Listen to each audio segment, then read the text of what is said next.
Hey, how is it going, everyone? Welcome to more I Wanna Be the RUKIMIN. And we are stuck in a bullet hell section, unfortunately.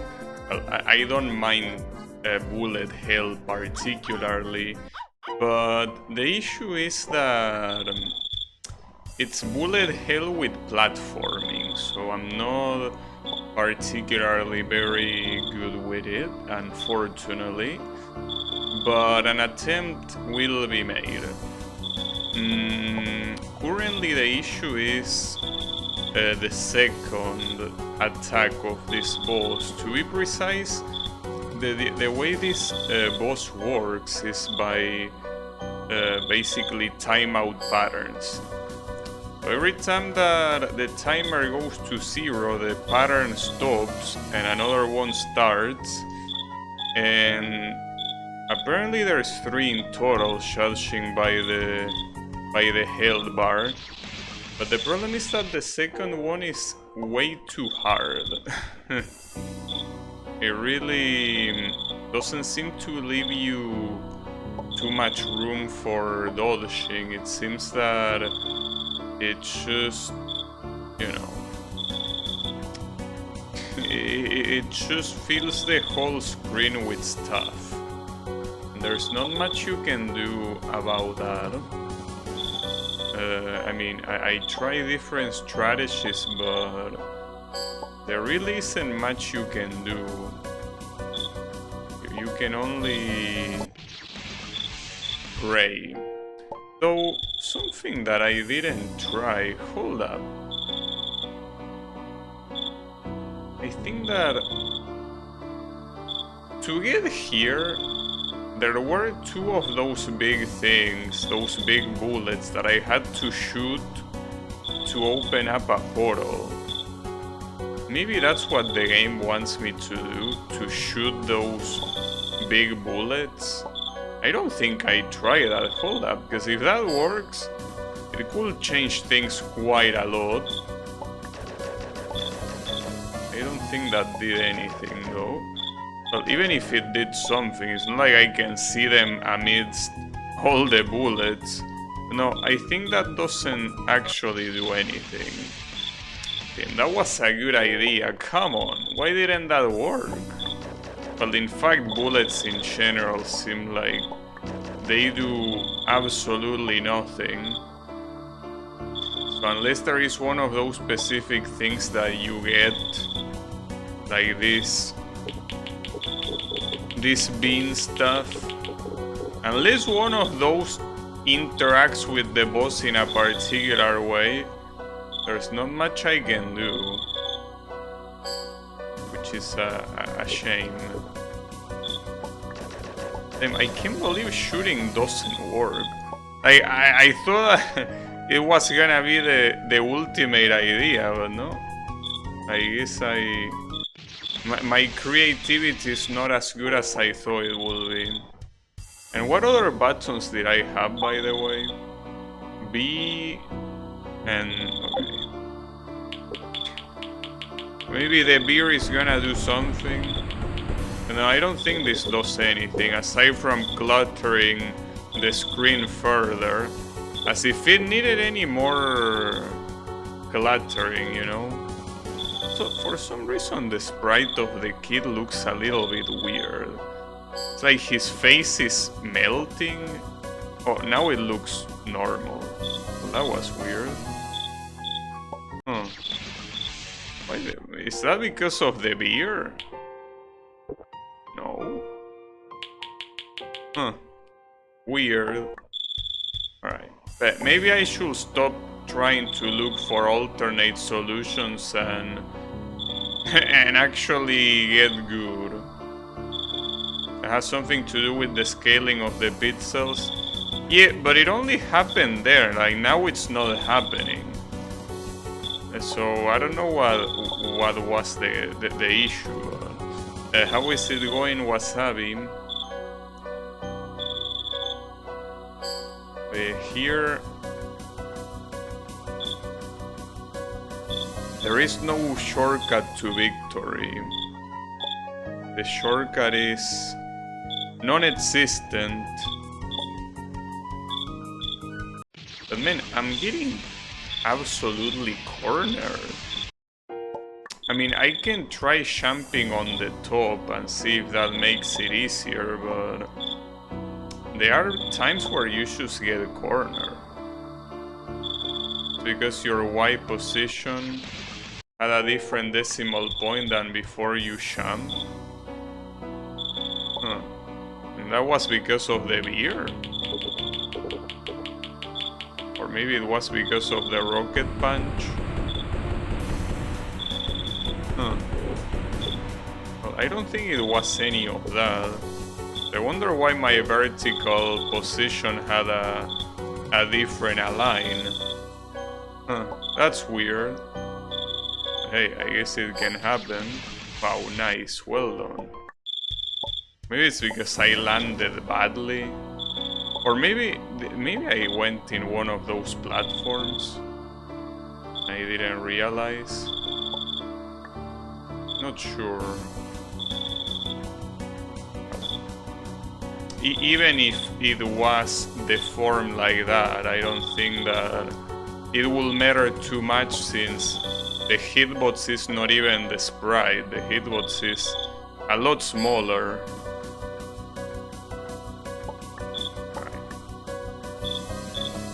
Right. If I'm trying to jump up like that, I probably should try it after she shoots, not before.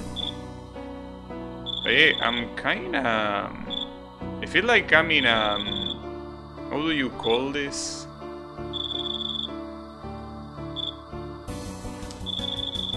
How do you call a tie in chess?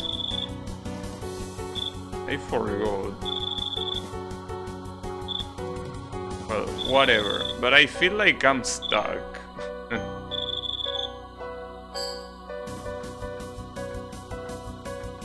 Okay, so... What's even jumping there? Like, it wouldn't do anything. I don't have enough room to dodge the rest. Not to mention the blue bullets also being there. Yeah, stalemate, exactly. That's what I feel that I'm in right now. But I guess a stalemate will imply that the other side is also stuck. Well, I guess in a video game, anything that is not a player will never win. Because it's not designed to be that way. Well, I mean, unless we're talking about a competitive game. But even then, if the player keeps trying, eventually the game will lose. Everything is rigged for the player's supremacy.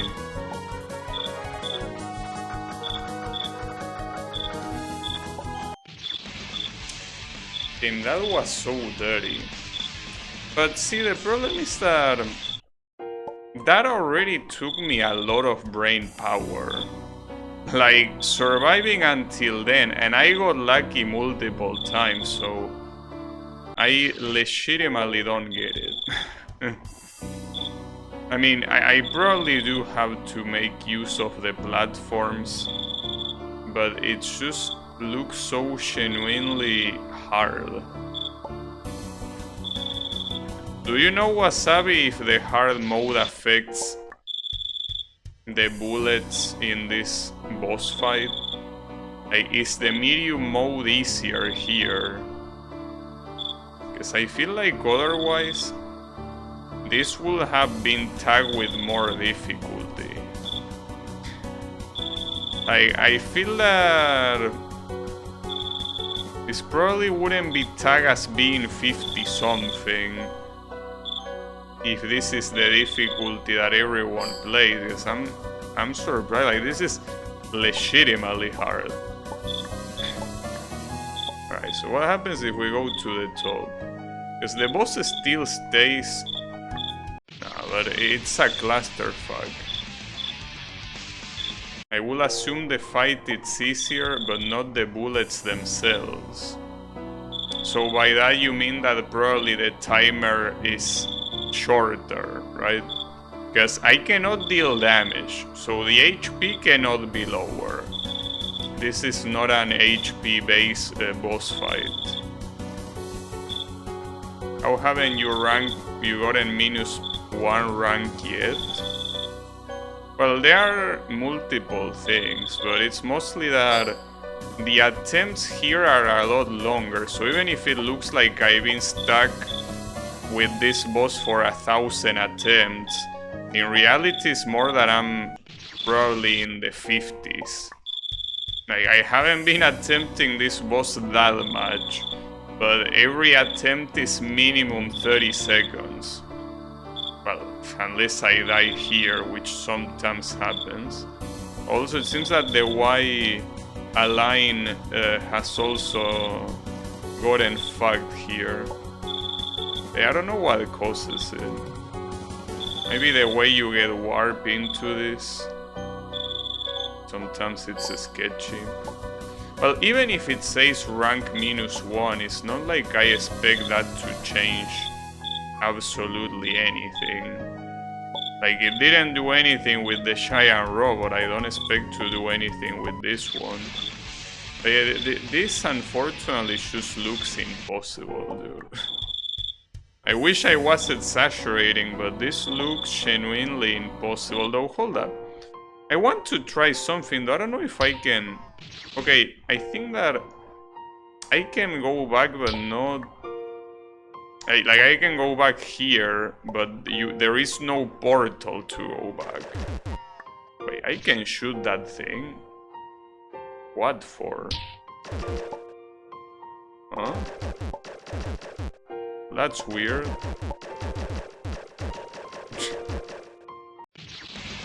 What even is the logic of the bouncing here? What the hell?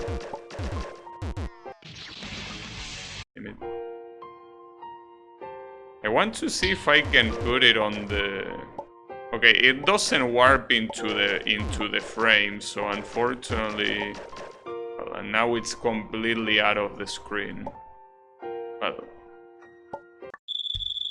Pretty interesting stuff. We are stuck here, essentially. I mean, I don't expect that there was anything that I missed that could have made this easier.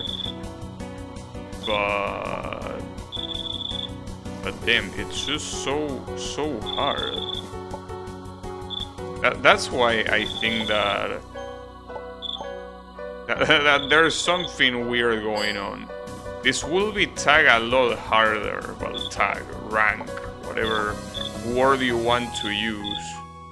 It will be ranked as being a lot more harder than this.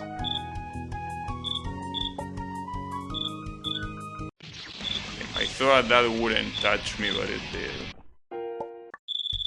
God damn it. We cannot have nice things. Hey, I don't think that shooting at this boss will do anything. What the hell? I died twice? Him. Talk about overkill. Okay, so shooting at the boss makes the bullets shoot back at you. And it's hard to shoot the boss because it constantly avoids you and it summons bullets that surround her. So the reward for finally being able to land a shot is the shot coming back to you. That's a little bit mean. You're not a shadow, how do you die twice? Good old Sekiro. I should replay that game at some point. I played it on release. Promise that I played on release back when I had no idea about streaming. And the stream is extremely scuffed. But I wouldn't want to play it without... Wouldn't want to play it without a new video card, because I want the game to look good. It's a very cool game. And even while jumping, she decided to approach me. That's interesting. I feel like that shouldn't have happened, though. Weird.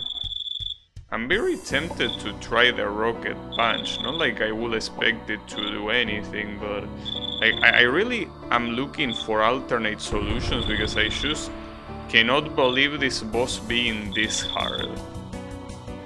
My brain just doesn't compute this boss being hard. There has to be something. There has to be something, but what is that something? Or is that something even something? Does that something exist? Yeah, but if it wasn't for those blue bullets, dude. That's the issue. If it wasn't for the blue bullets, it would be so easy to move around. That's why I feel that I might be missing something, and why I'm desperately trying to look for alternatives, because it doesn't look natural if the intended way is dodging all that shit. I mean, it might as well be, but it just doesn't look like it.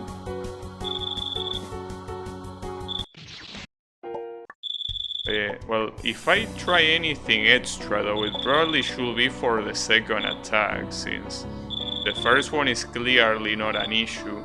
Just that trying things on the second attack is harder, obviously, since the attack itself is harder.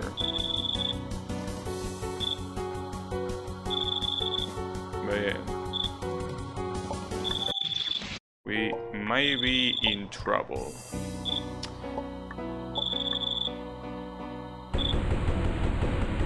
If only she was a little bit closer.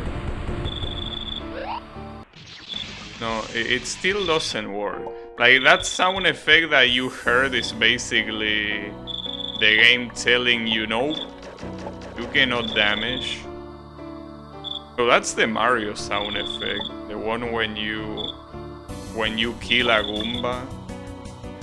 Well, a Goomba or anyone, really.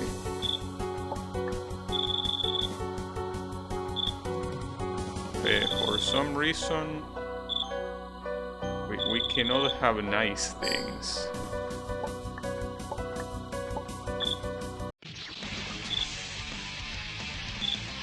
Fuck. Yeah. Right there, assuming I managed to land without dying, it will only be useful to kinda stop the spread of the first attack. It wouldn't do anything for the subsequent attacks, that's the issue. So, I don't know. A little bit concerned. Though it will be very sad if this is the second fun game in a row that I cannot clear.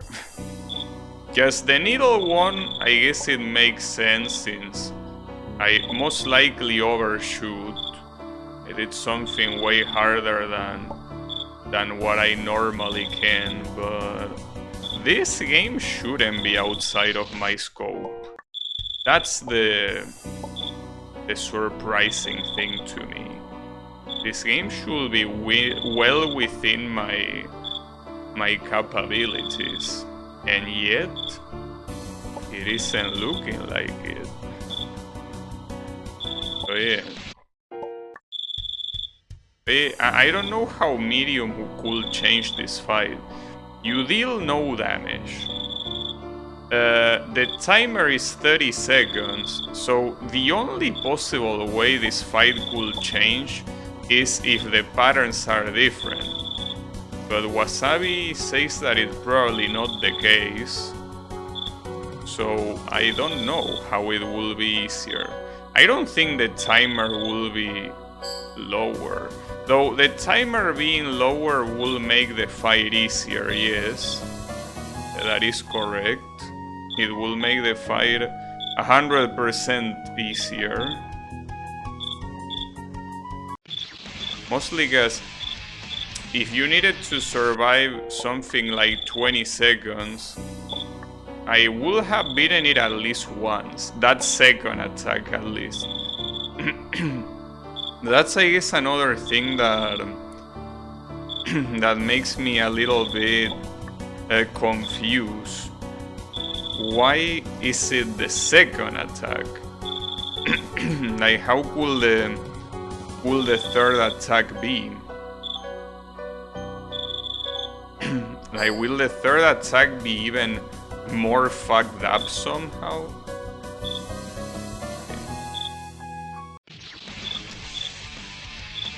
No, even trying to trick the boss into moving a specific way doesn't do anything. So I guess it's really just staying in a corner and somehow trying not to get killed. But yeah, I don't see how. Well, damn it. I really hate when my throat randomly decides to stop working. For no reason at all. Just likes to stop. It would be nice if it didn't do that.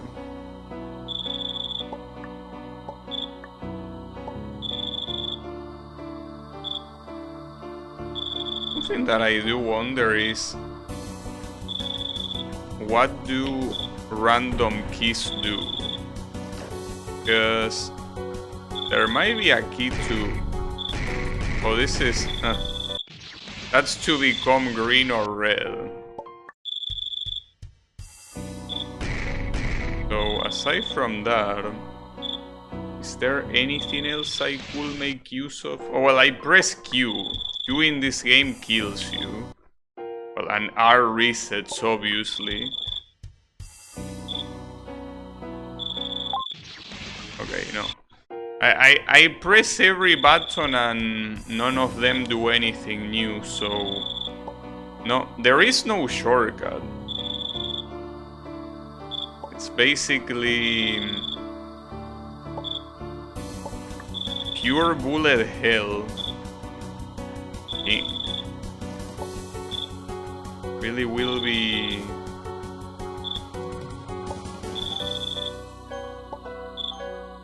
an issue.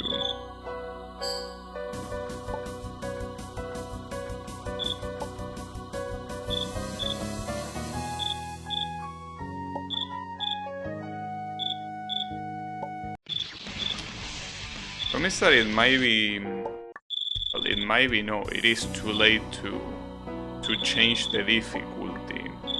Though, you know that if medium mode makes the fight easier, I wonder if it will be faster to beat this on hard, or if it will be faster to replay the game on medium and get here. Because I have a feeling it will be the later. Because otherwise it wouldn't be rated 50 something, dude. Like, this will be rated a lot more if it was this hard.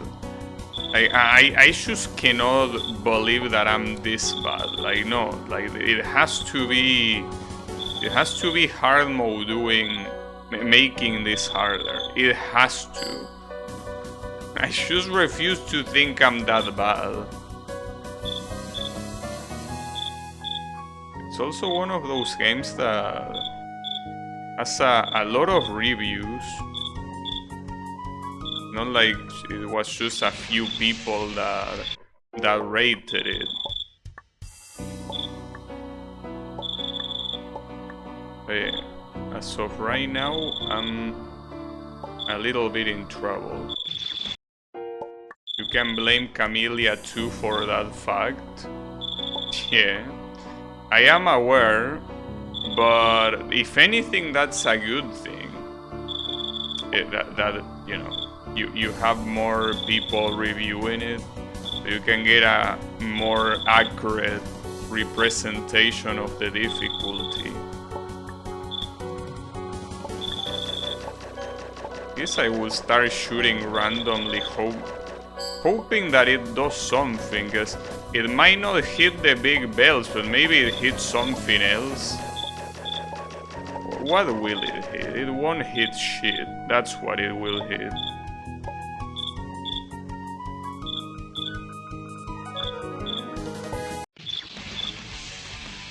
I don't get it. I really feel like I'm missing something, and that I will feel like a moron when I eventually realize what I'm missing, because it just doesn't make any sense. Like, this cannot be that hard. There is something in the middle there that I'm ignoring. The question is what? I don't know. I don't know. I just don't know.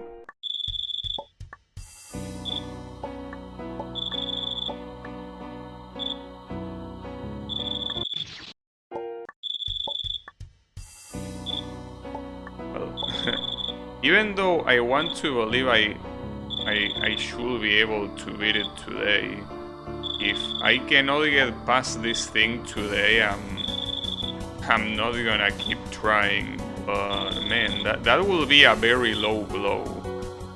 It's coming from another fun game that I gave up on, and then giving up on another one right afterwards. That will be very bad. Just one of those times that I cannot see a win condition, you know? Like, I don't see myself winning this. I look at the screen and I can't see dodging that, dude.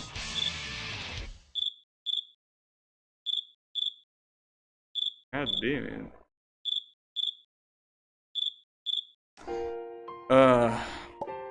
I mean, to the point that I'm tempted to watch a playthrough of this to see what they do. Well, and in the meantime realize if medium is easier or not. Because if medium is not easier, then... Well, I don't know if I should feel better or not, because... If medium is the same, it's just pure unadulterated skill issue. That's the problem. Also, that's weird.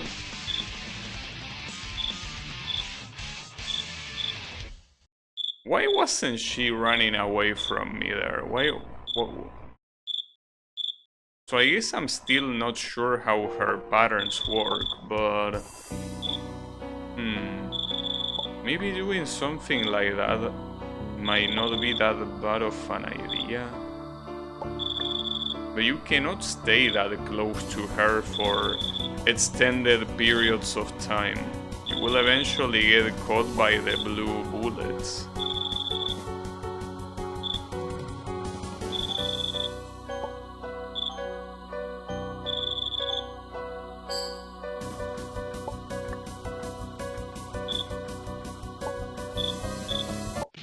That one decided to blow up.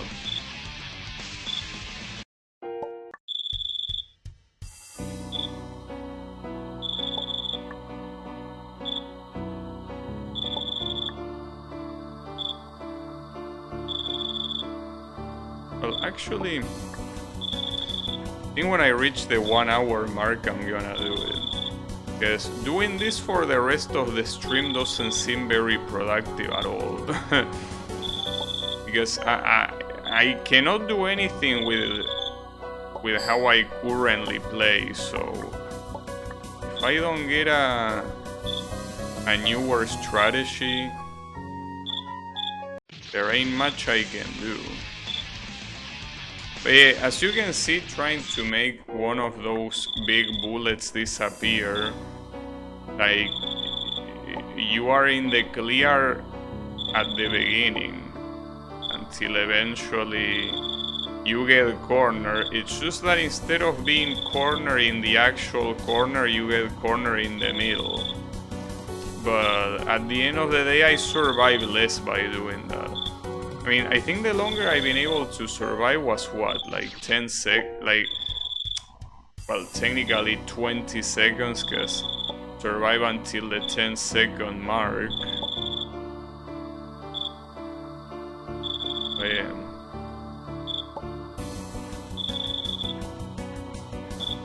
Well, what I do hope is that it's not any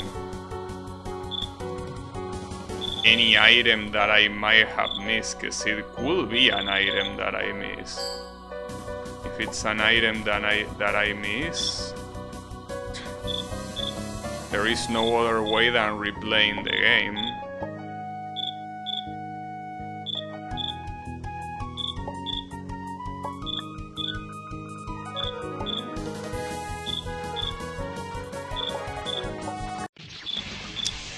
That's the most I can survive.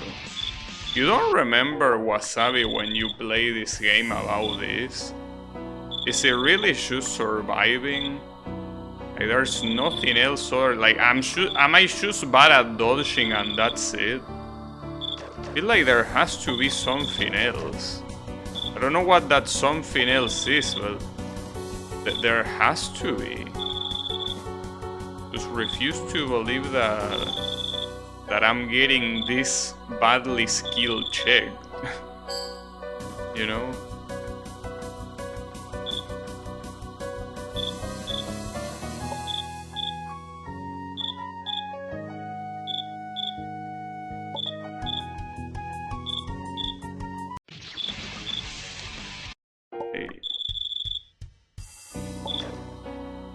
I have a feeling that the part before this one, where you have to hit 2 bells and a portal appears in the middle, there might be something there that I didn't pick up, that I just went into the portal and I shouldn't have. It might be the case, but if that's the case, I'm boned, because I have no way of going back. There is absolutely no way to go back. No matter how much you want, since there is no hub, or not yet at least, you cannot do anything.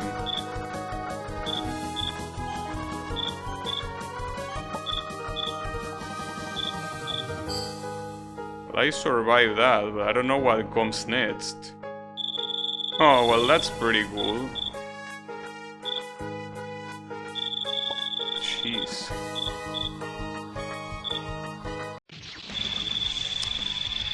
I don't know how to survive that. Because those are, with that time remaining, those are 3 waves. By the time the 3rd wave comes, you are surrounded by the big bells that shoot shit. What the hell? Like, the fact that I survived the 2nd attack is already a miracle. But how you want me to survive that one? Like, I can survive the first 2 waves without any issue, as I did, but the 3rd one? Like, you're supposed to move fast to dodge all those aim bullets at you. But dodging fast, dude? How? How can you dodge fast when you are completely surrounded? Oh, fuck. I mean, at the same time, it feels like on that attempt that I was able to dodge the 2nd attack, I got very lucky that the boss didn't decide to shoot anything super close to me. Well, I guess I don't need to check anything now, because if I was able to do it once, I can do it twice, but I still feel that there's something sketchy here. There's something sketchy going on. I don't know what it is, but it is there. There has to be something sketchy, for sure. Another thing that I could try, but I'm pretty sure I already tried it. I could try, because this type of things, there is a very heavy possibility that when the developer tested it, it tested it with specific movement. So maybe the movement that I'm doing with my character is not what the developer was waiting for. Maybe that's what's happening. So I don't know what else you were intending, because if I stay there as I did there, like, you're guaranteed to get fucked. So that can be the case. The other thing will be staying in the middle, but I think that staying anywhere that is not the corner is just not a possibility. Well, in fact, there is something that in avoidances it tends to happen, that most avoidances are intended to be those from the left side. So if I should stay here without moving, but that wouldn't help me. As you can see, if I should stay there, that thing is gonna blow up right next to me. So that can be it. So no, I think that the strategy is doing what I did last time and somehow praying it works. I guess I'm just surprised by the difficulty. If the difficulty is high, gotta accept it. But man, that makes me afraid of what to expect from the next bosses. If this one already fucks you up this badly, I can only expect the worst from the next bosses.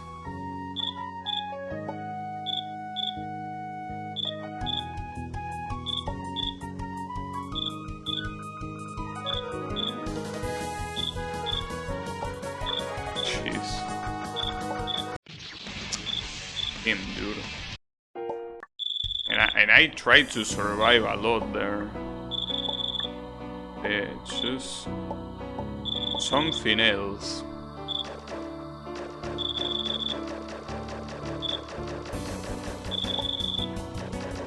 I guess shooting here is a good way to relieve stress, since the first pattern, I mean, that's also the reason why I feel that there's something wrong. The first pattern is way too easy compared to the other two. I mean, I get that it's the first pattern, so they usually are easier, but well, especially in this game. But yeah, no, I don't know.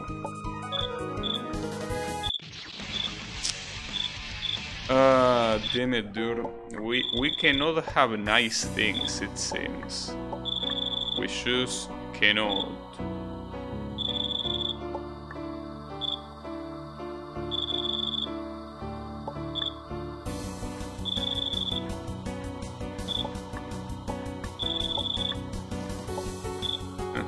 So if you come high enough, you can see the health bar actually blocks you.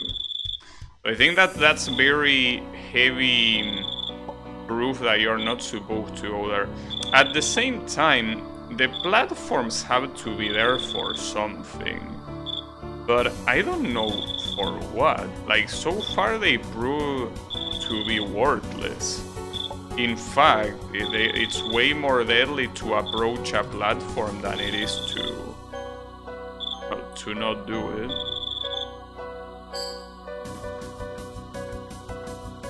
Yeah, I don't really understand the point of the platforms. In a boss like this,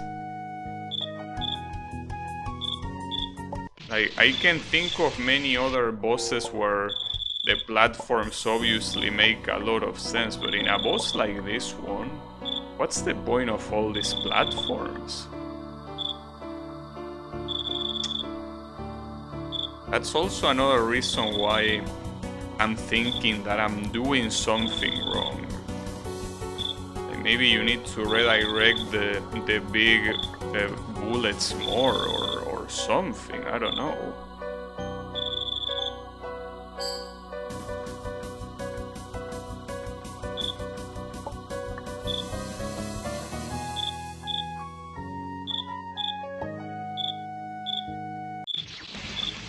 I also find very fucked up is that explosion with the green bullets is unreactable. If you get unlucky enough that she shoots close to you, you can react to that. Or I mean, you can. It's very... It's not very humane, I gotta say. It just blows up from too close. I don't know.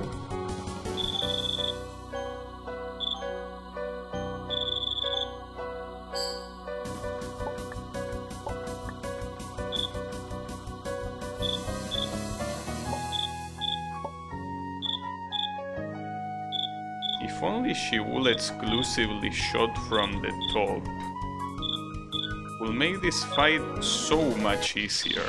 But the fact that she can shoot from so low is the problem. But you cannot really manipulate her movement that much. Seems like you can only manipulate the side. If you're on the left, she's gonna go right. But yeah, making her go above, that doesn't seem to happen. Because I already tried to be below her, and she doesn't go above a lot of the times. Like here, for example. Instead, she as you can see, she tends to go down. Like, she won't settle for the top of the screen. She goes down. Going for the top of the screen myself, I mean, I already tried and it's just a lot harder. Not only because the hell bar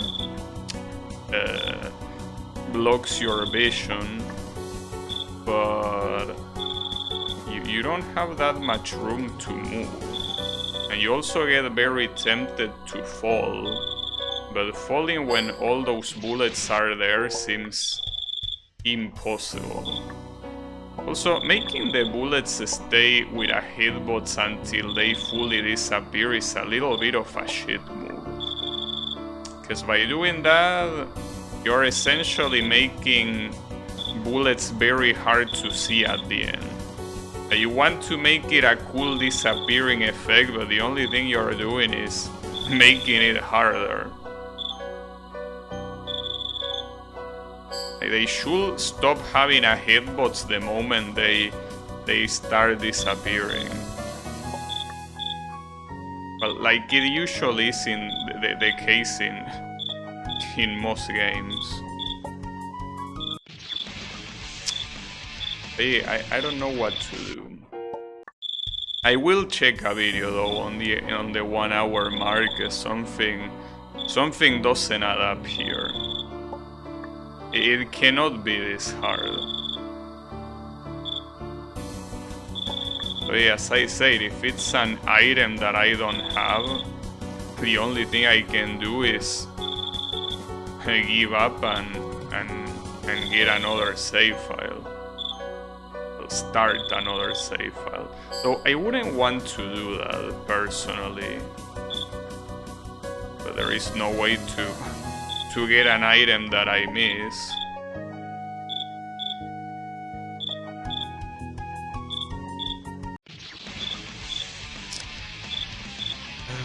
God damn it, dude.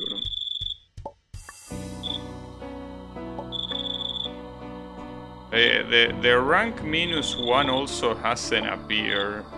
So maybe that was just a joke for the second boss. Because at this point I will assume that my amount of attempts are definitely the same as the robot. Not like it will do anything, mind you.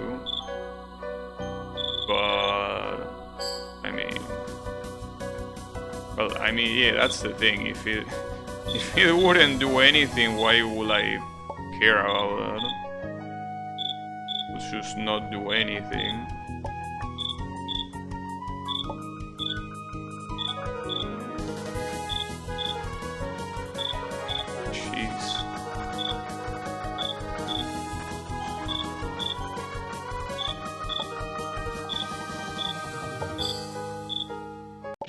I can't believe that, dude. How can you be such an asshole? Like, I got killed by a bullet that was disappearing. Also, I really don't know what to do about this attack either. What a piece of shit, I can't believe... And, like, that's the fucked up thing. I basically... It was a miracle to even stay alive until then. And it wasn't enough because this guy just doesn't know how to make bullets disappear. So those things were still active. And that's a real problem because those things will carry over to the next attack. Since these bullets aren't particularly fast, they definitely will be an issue for the third attack too. God damn it, dude.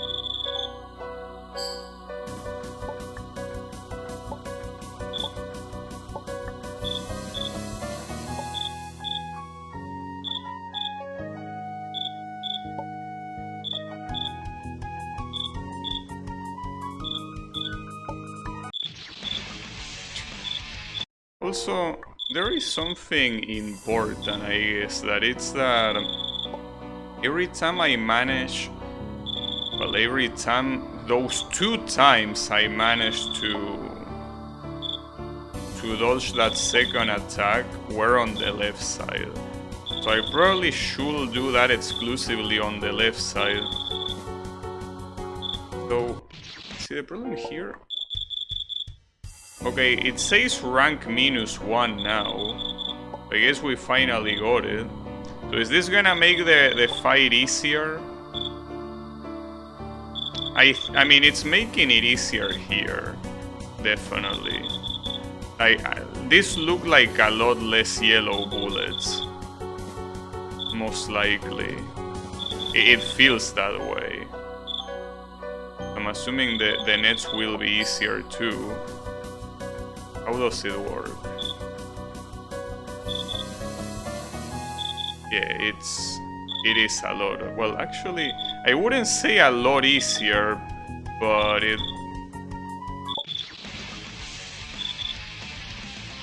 it does feel like there is less bullet density, right? I can't tell though, it's not that easy to tell. I feel there is less bullet density, but when I look at the attack, it looks so similar.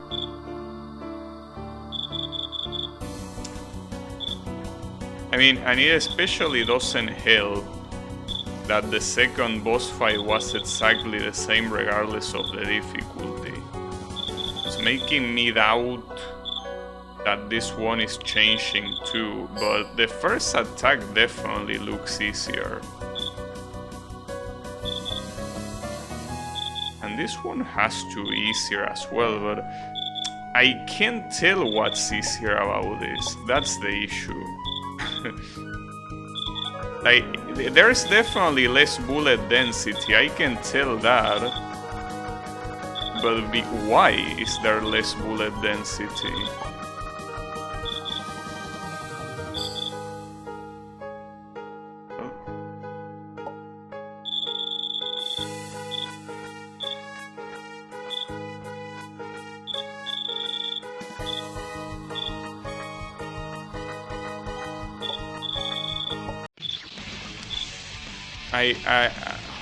That one will still be hard, but I think that, yeah, this is definitely easier. Well, so that does mean that the difficulty also affects the bosses. Why do they do that? That's such a shitty thing to do. like affecting the platforming and the bosses. Hey, come on, dude. It should be one or the other. Yeah, I guess I should have selected medium. Now I regret it, but yeah, should have known better. So that being said, it's not like this fight is gonna be free. As you can see, I'm still getting quite blasted. And once she picks a side, she doesn't leave that side. What a bitch. Not to mention, why are you going that low? You shouldn't even be going that low. Sack of shit. Well, I guess in that case, every time I get to a boss, I should constantly die to de-rank it. I mean, I don't know if it's something that's possible simply by resetting, or if the game has to detect that you died.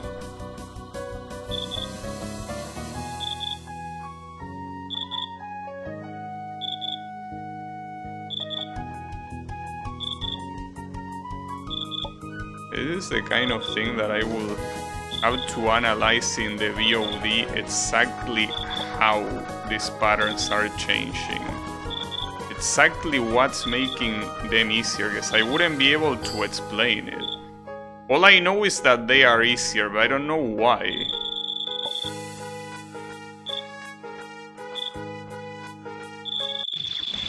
Wow, that looked a lot faster.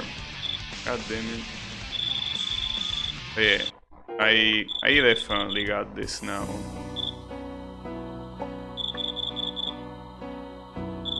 Fuck, dude.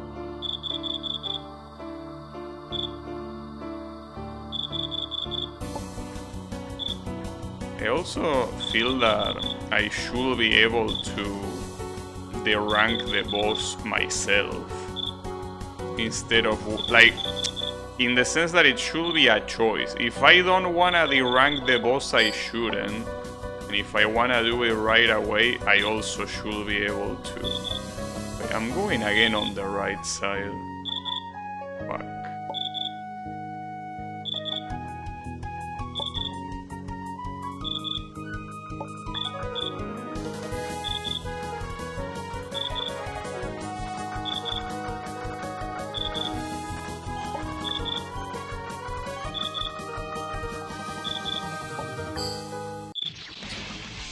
There was nothing I could do there, come on.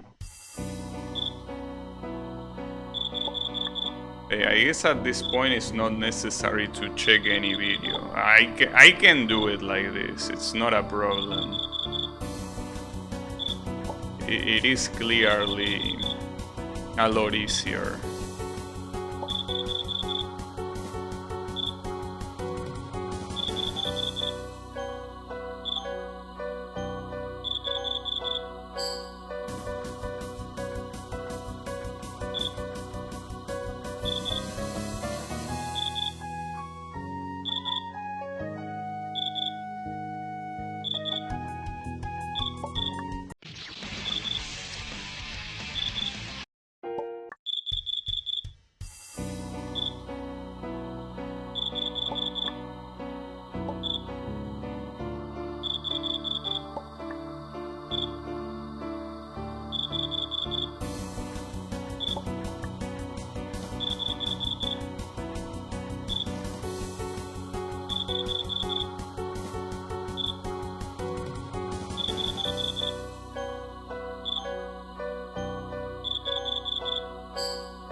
Oh, come on, dude.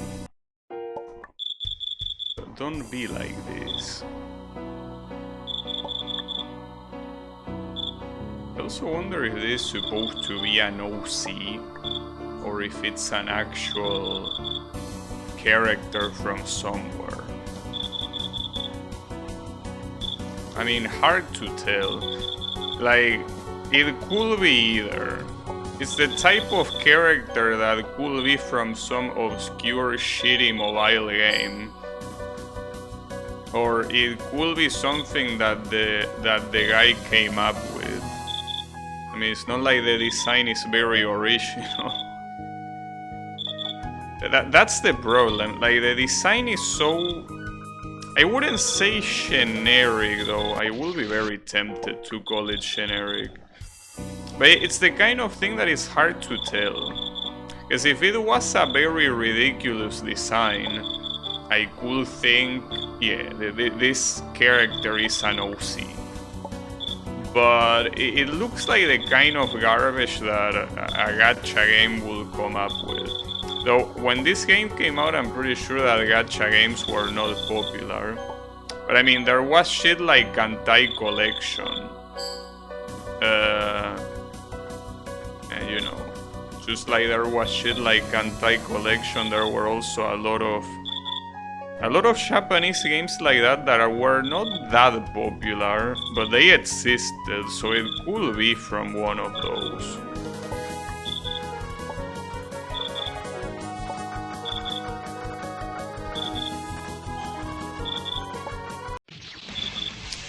And it's still hard though.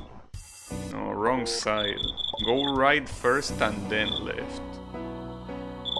God damn it. Though, it's something that really makes me wonder how extremely hard this boss is gonna be on the other difficulties, because this game has 4 difficulties just like the original Iguana, and if the bosses change, the last difficulty is called Nightmare, right? So how will this boss be on Nightmare? Like, it just crashes your PC because it cannot handle the amount of bullets on the screen, or what? Because otherwise I don't understand how you can make this any harder than hard mode and make it beatable. I mean, like, right? Like, it doesn't add up.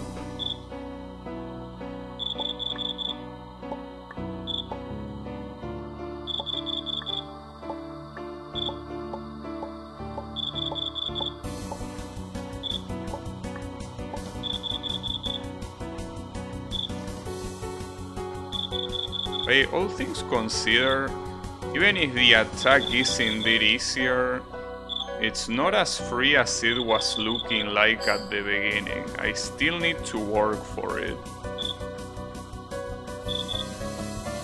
I just wish I was able to point out that how this attack is easier. I cannot. It feels like there is less golden bells. Like, for example, in the first attack, this pattern had a lot more bells, that it made it hard to squeeze in between depending on how unlucky you got. Like, it's kind of like there were 2 layers of golden bells. In this one there's only 1, like there is 5 golden bells in each side, if you wanna call it side. In the previous one there were more. So that's the first attack, but what about the second one? Were there golden bells mixed when she shoots that? Maybe that's what it was? Like, at the same time she shoots the big ones, there were also golden bells before the explosion? It could be, but I unfortunately cannot tell. Because it feels like there was so much shit on screen that I cannot even tell anything apart. Though the explosion itself also looks easier. The explosion of the big bells. But easier how? Because it feels like the amount of green bullets is the same. And also the direction of the green bullets looks largely the same, so... Or maybe all of this is in my mind, and in reality this is just as hard as it was before. But no, I don't think it is. moves.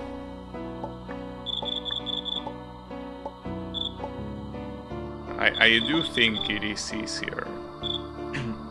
And the way the third attack is easier, I think is that the aim bullets are less numerous. I think that before it say rank -1, I think the aim bullets lasted for longer. I think, I'm not sure, I might be wrong.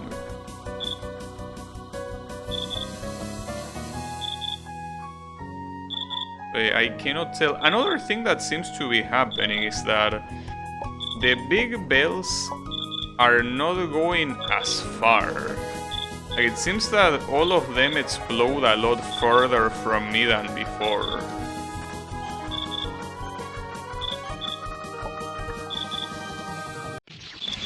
Man, I hate when I put so much effort into dodging just to end up dying anyways. How annoying. But even if this is the difficulty that people have to deal with in medium, I'm still surprised that this game has the difficulty rating it has. Unless this is the hardest boss in the game by a long shot, which is possible. I guess, you know, games like this are not particularly known for being balanced, but that's the only explanation, I guess. The fact that so many people rated this game as just a run-of-the-mill fun game, nothing out of the ordinary, in terms of difficulty, I mean. Like, doesn't add up. Like, a lot more people should have gotten filtered by this, I feel. And not just this, but the previous section as well. Or maybe it's also a possibility that even with the rank -1, in medium it's still easier than this. That's another possibility, but that feels like too much work. Unless the guy only worked with multipliers. That's one thing you could do, depending on the difficulty they choose. The only thing they changed on the boss fight are some multipliers. So let's say that if you pick medium, the rank is at 1, right? So basically, at some point you have to multiply the bullets, right, to make it like a spread attack like this one. So you multiply the amount of bullets by 1.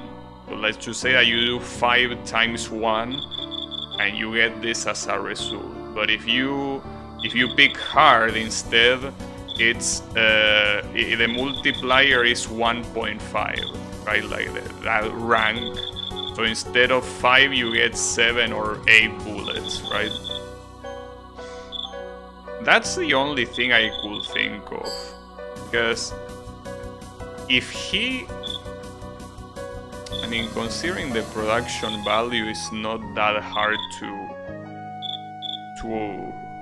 accept that he could have manually done every single difficulty. It feels like it's a more automatic thing rather than something super manual.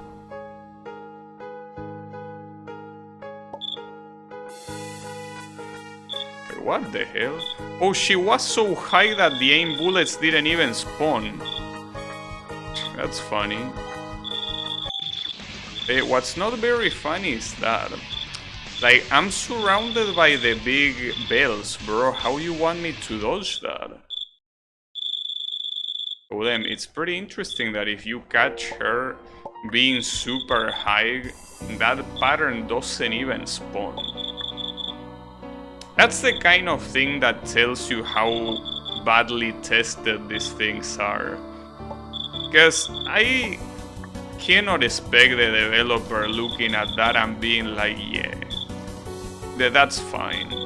Like, that has to be something that is unexpected. Unintended is a better word. Like, I cannot just imagine the developer being okay with some attacks not spawning depending on where the boss decides to be, and the decision being random, obviously. This shit, I doubt how much it got tested.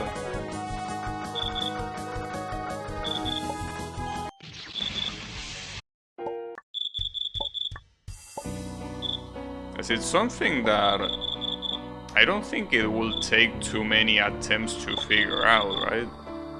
I mean, I got to the third attack 4 times, right? 4 or 5.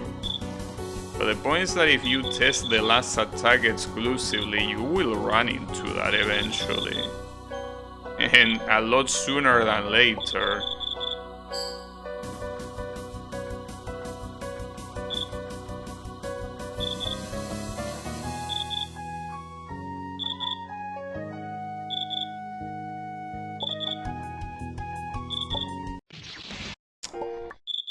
We're gonna be in trouble. Because I don't think it's gonna get easier than this. Unless there is a rank -2. Like, maybe the game feels that you are so pathetic that it gives you multiple reductions to the rank. And as I said, the difficulty you pick is not necessarily the next rank on the previous difficulty, but rather it's like maybe 3 ranks over the previous difficulty. So it will theoretically be possible to rank down 3 times and still, you know, not be on the previous difficulty. I have no clue about the inner workings of this game, but it does seem like it's a lot more complex than the usual fun game.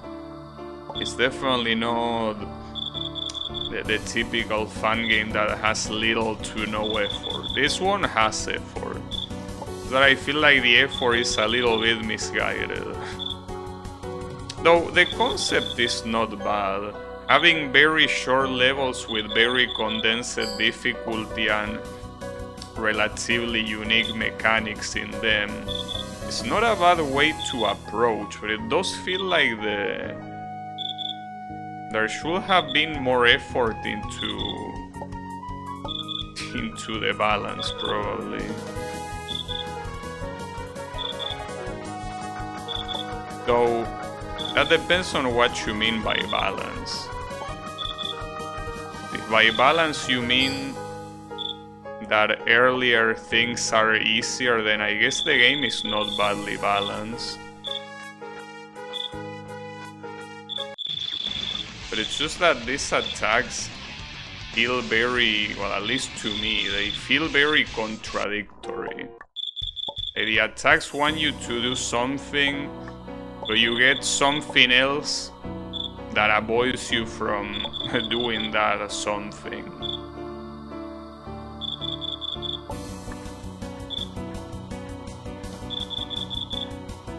Like in the second attack, the fact that the game feels like it encourages you to make the big bells go off screen so they don't blow up. But if you do that, you're gonna get hit by the one she spawns close to her. So you cannot do that. Instead, you just need to let the bullet hell loose.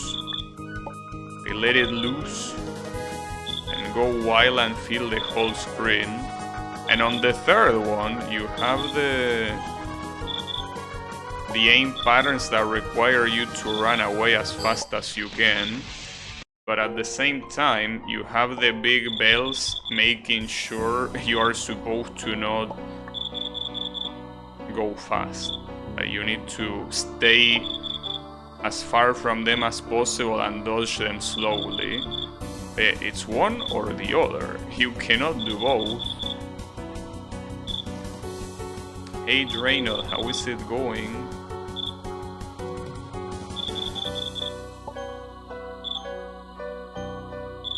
You're doing good, nice. Unfortunately, as you can see, I'm still stuck in the same shit that I got stuck yesterday, so unfortunately, I don't have much to say. A little bit... you know... a little bit empty. Empty-handed, I mean. Not empty inside. No, empty-handed. Don't have much to give.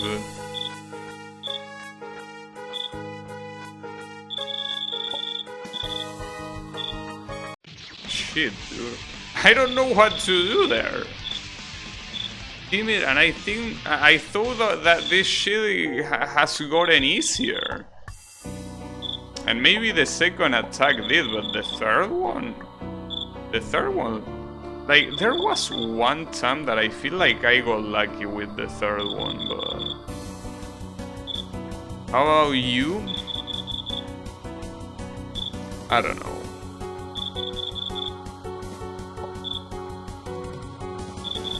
Hard to tell. I mean, I'm doing well outside of this game, yes. So yeah, don't worry about that. I'm fine. Just that this game, I'm not doing very fine in it. Bye. See ya. Ah, shit.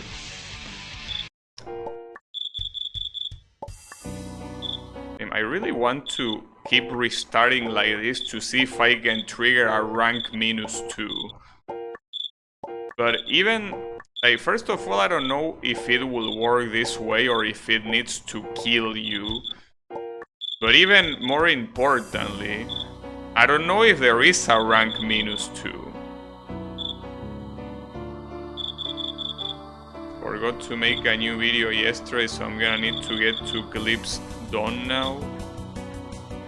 I mean, you have a lot on Twitch.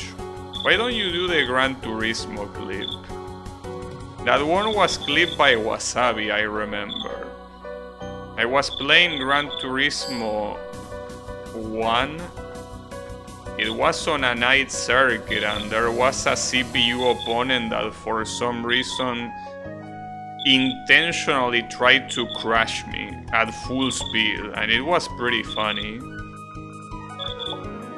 But I like that clip.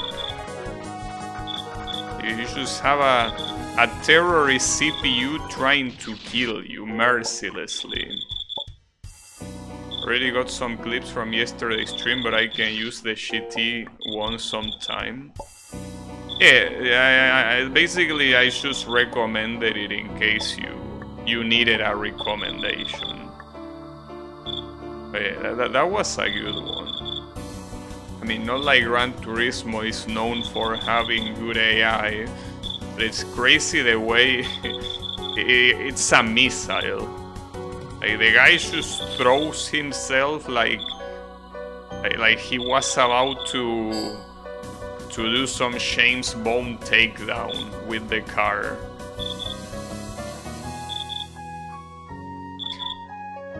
I don't know why I say James Bond. I guess something like Fast and Furious will be more fitting. But yeah, the point is that it's the typical police ramming.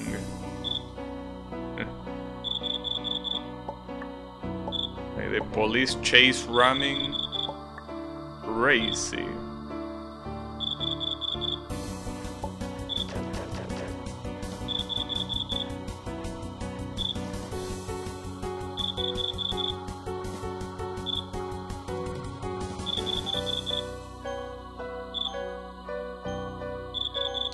I do have an idea for a game to play that is relatively long. I don't know if I should play it soon or if I should wait a little bit more, but it's Salt and Sanctuary. It's a game that I already played a long time ago, and it's a good game. It's relatively long. I mean, it's supposed to be based on Dark Souls, but it's 2D. But it's a very, very good game. Oh wow, and the bullets disappear? This might be a good one. Problem is these big bells as always.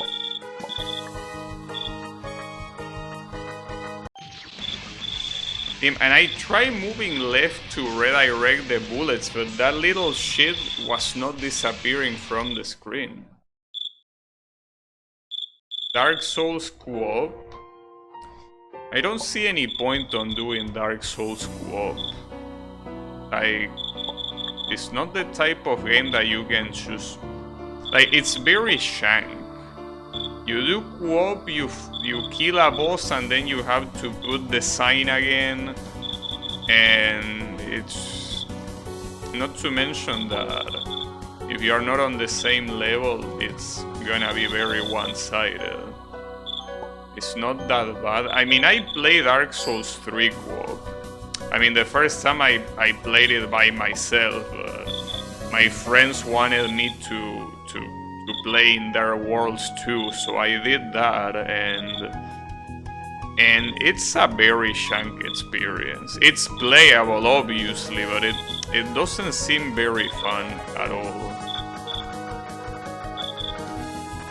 Like, it's more of a tool that you have to help people that are struggling, which is cool, but it's not really the kind of thing that is like, yeah, let's play this together. Like, it's not like the other games that I played co-op on stream. It's definitely not intended to do a whole playthrough co-op. It's meant to just be a help. So yeah, I don't think I would prefer doing that.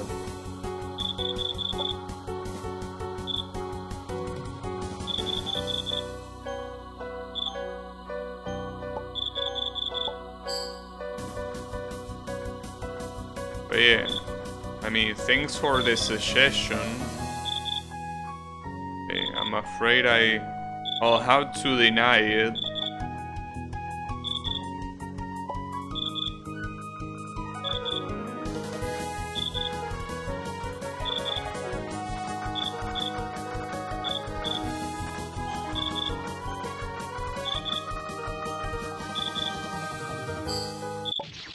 Completely cornered. But yeah, Sultan Sanctuary, I remember liking the game a lot. I mean, well, a lot is an exaggeration, but I thought it was a very well-made game. I mean, for a game that presented itself as the 2D Dark Souls, I initially expected something very mediocre that completely missed the point of Dark Souls. And well, maybe some people view it like that, but I personally view it as a perfect translation of Dark Souls into 2D. You're gonna play the sequel? I don't have the sequel.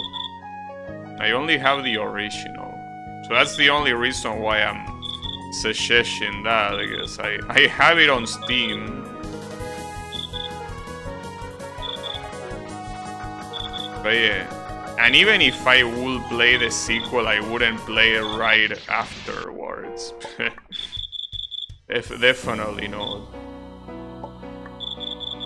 But yeah, no, I think that I want to wait a little bit for that. And I have a good reason for that. It's because I want to do something specific on August 4th. Something that I promise I will do on the previous August 4th. So yeah. But I have to double check if it was August 4th or August 5th. It was one of those two. But yeah, I need to play a game. So because of that, I probably will want to be free by then. And if I start playing Sultan Sanctuary now, unless I play it every day, which I probably wouldn't prefer, I cannot make it to that day. And even if I play it every day, I don't know if I can make it to a day. I will assume I do, because for what I remember, it was shorter than Dark Souls. So, maybe. But yeah, I don't know. At the same time, after seeing something like this, I feel like I don't want to try hard anything. Not saying that Sultan Sanctuary is a game that you need to try hard a lot, but it's a game that, just like Dark Souls, requires patience. And honestly, my patience is slowly going away when I have to deal with shit like this. So unfortunately, I will have to choose something else.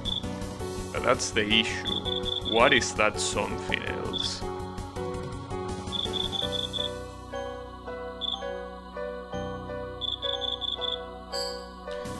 Hard choices.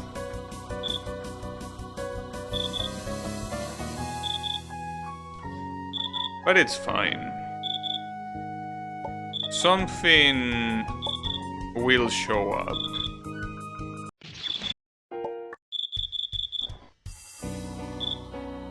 Something will show up in my mind, hopefully. Maybe not, maybe it won't show up in my mind, but I have hope that it will. We will see though.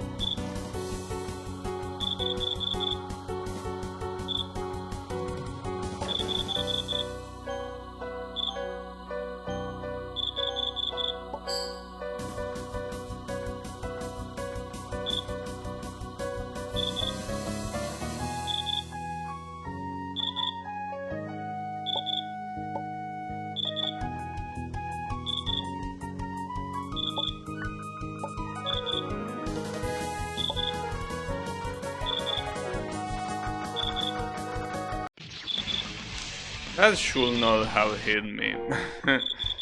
I'm sorry, bro, but that should not have hit me. No way in hell that should have hit me. You can frame it all you want. That did not hit me, and you know it.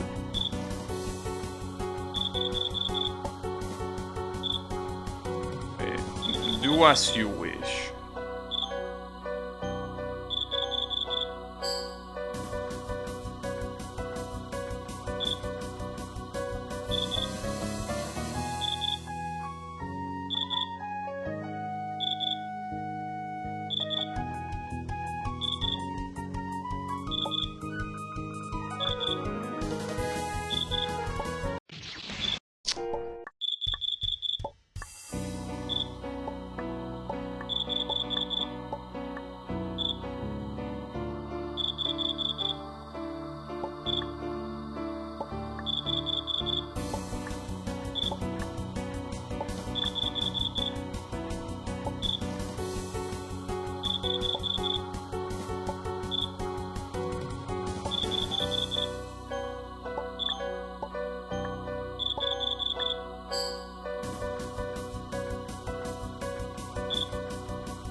I'm starting to think that I should start playing things that probably don't require this much tryharding. I should turn into turn-based RPGs at this rate. Feel like I'm losing my touch. Feel like my touch is gone. Unless it's Project Diva. And you know what? I should just exclusively play Project Diva and that's it. I should be a 24/7 Project Diva streamer.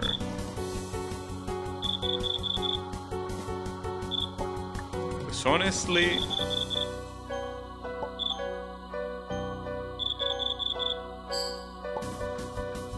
I'm running out of ideas.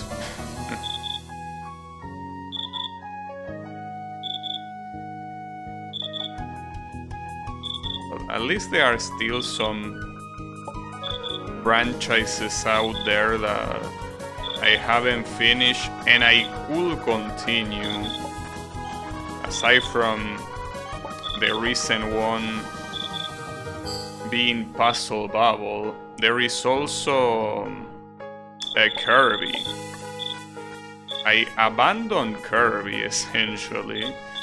I could easily continue. Wait, hold up. This is a good chance. It was indeed a good chance. But I want to know how I could have done that better. Because if instead of going from left to right, I went from right to left, it wouldn't be any easier. And another thing I should check is if the bullets... No, but the bullets don't aim only at one spot. I think they constantly track you. Because if they aim only at one spot, one thing you can easily do is trick them by make them aim at the air and then you land. But I'm pretty sure they will follow you. But then that was the best combination possible. Baldur's Gate? No, dude. Come on. I cannot think of a more unappealing game than that.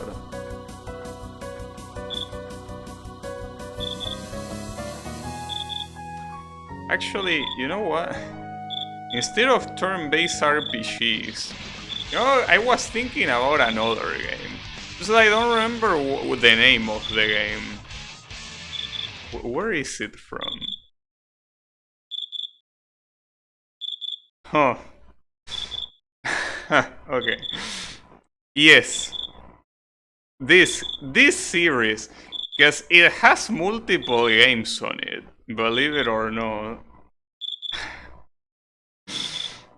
It's called Style Boutique, which is apparently a fashion game. I think that you are supposed to dress girls, and I don't even know what's the objective of the game. I just know the game exists and that it's supposed to be about fashion. That's a game I could play. That way, no try-harding. Nah, that's probably a bad idea. I feel like a game that would be more fitting would be Cooking Mama. That game, I played it on an actual DS and it's a very fun game. But I don't know if it's that enjoyable on an emulator, because the DS, even though you can clearly emulate it, and the emulator, mind you, is very good, I don't think it can easily replicate the feeling of using a stylus. Using a mouse is very different, and it's doable. It's not like you just cannot play them in terms of difficulty. You can, but it feels weird. I mean, it's kind of like the difference between playing Osu with a mouse and with a drawing tablet. You can play Osu with a mouse, but playing with a tablet feels much better. It's no contest, it feels much better to play. So it's one of those things that, yeah, I don't know. Cooking Mama is a cool game. I actually don't know if it started with the DS or if it existed before that. Though that game might require try-harding. Believe it or not, it's a game where You need to be fast. So I don't even know what objective there is in the game. I mean, you're supposed to cook dishes, yes, as it's evident from the title, but it's a game that like you should cook all the dishes that are there and that's it, or what? I want to check how many Cooking Mama games are out there. Because if they come before the DS, I don't know how appealing you can make a game about cooking where you just move the shit right to left. Because the whole point of being in DS is that with the stylus you could simulate that you are managing ingredients. But without that, I don't know. Like, if it was a game on, for example, the Super Nintendo, just to give a random example, I don't think playing a game like that with a Super Nintendo controller will be that good. So let me check. Cooking Mama. Well, there is, as expected, a mobile game as well. But no, I want to see the list of games. If it's possible. Wow, that's a lot of games, but the first one is indeed on the DS as expected. So I will assume that all of them will at least be on a device that supports a touchscreen. It started in 2006. 2006 on the Nintendo DS and later ported to iOS. Cool. What do you think about the party games like Overcooked? I mean, it looks cool. Though, I don't know if Overcooked counts as a party game. Like, to me, party games are games where you can just go brain dead and have fun. Overcooked is a co-op game that requires coordination, you know? I don't think I will count it as a party game. I mean, party games, well, obviously, are games like Mario Party, Smash. Games that you can roll your head on the controller and still do something. With Overcooked, I don't think you can do that. Or, well, you can, but you're gonna fail.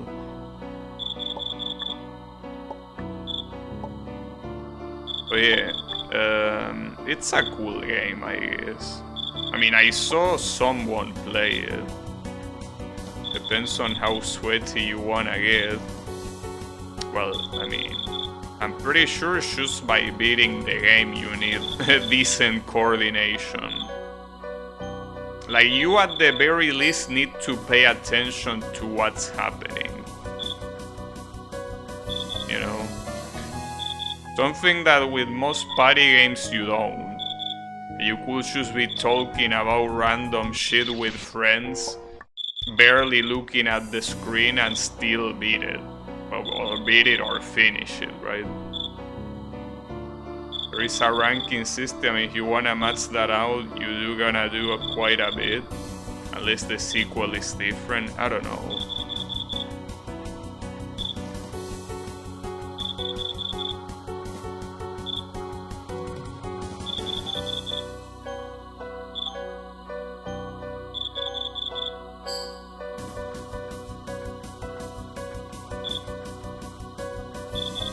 But yeah. I have my doubts. It's a game that I could eventually play. I don't think I'm looking to play that now. I see, you gotta understand that when I say that I don't know what to play, it's not that I don't have games to play. In fact, off the top of my mind, I can mention you, well, outside of the ones I already mentioned, which are Kirby and Puzzle Bubble. I have games like Devil May Cry, Dragon Ball games on like the PS2 and shit. Tekken, the Street Fighter games, well, fighting games in general. Well, turn-based RPGs like Final Fantasy or Phantasy Star or whatever. Well, the games like I mentioned before, Metroid, that is a series that at some point I want to get into. So it's not that I don't have games to play, I have. It's just wanting to play them at the moment. Because for example, Dark Souls 2 is a game that I also didn't feel like playing like a year ago.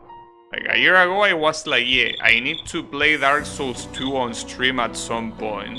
But it wasn't until recently that I was like, yeah, I wanna play it now, right?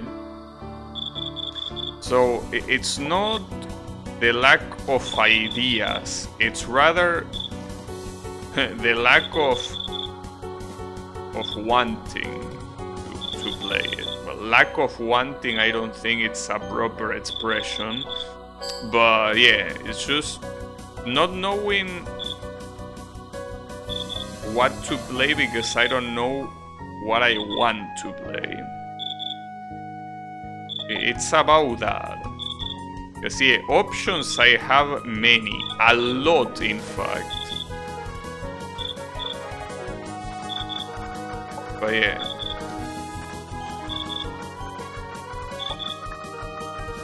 Ooh, I don't know how I dodged that.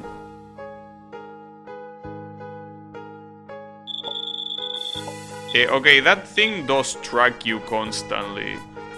So you cannot just jump to avoid it, which makes this a problem. Please, please!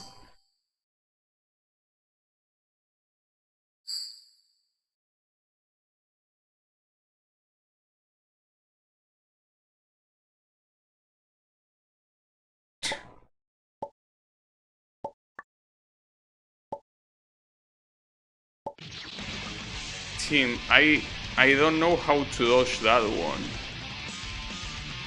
I'm assuming I need to run below the golden bell, but damn, that's so fucked up. I can't believe you will do that. That was close, which is the saddest part, but man. Like right there, I saw the golden bells approaching and I didn't know what to do about them. With how much it took me to do that. At least I know how to approach the third attack. So that's something, but man. What a dipshit. Gotta deal with subtitle shit? Sure. That hurts. I gotta say that hurts. So really, the one I really want to hurt here is the developer. Metaphorically, of course. Surely. No, it's okay, don't worry about it. Though, I do gotta say that's a very low blow, Mr. Creator. You should know that things like that lead to people shinsing you, right? Or headsing you is a better description. So yeah. Now you know that by doing things like that is how people direct negative thoughts towards you, right? Just want to let you know that if you feel negativity coming your way, you are responsible for it. Just want to tell you that. Just want to inform you that you are the one responsible. You probably already know, but I wanted to you know. Just wanted to clarify it in case you didn't know. Because that's some messed up shit, dude. Doing something like that... I mean, it wouldn't be an issue in an easier boss fight, but in a boss fight like this, doing an ending like that is...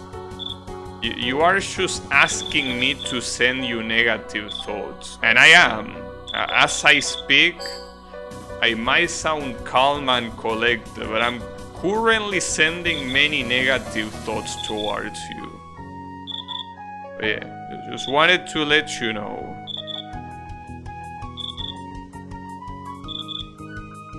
Sending a negativity ball that I hope you catch.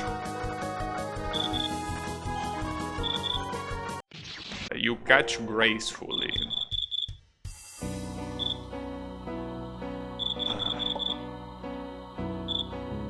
Yeah. Just dumping it all on you.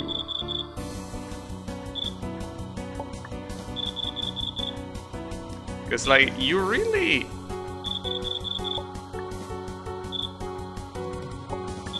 I mean, obviously everyone is different.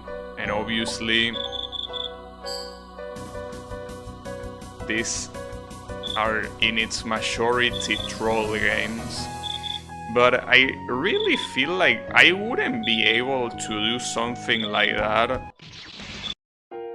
Have it in the game, then release the game, and then go to sleep at night without any issues. I don't think I could do it personally. I don't think I could sleep at night after doing something like that.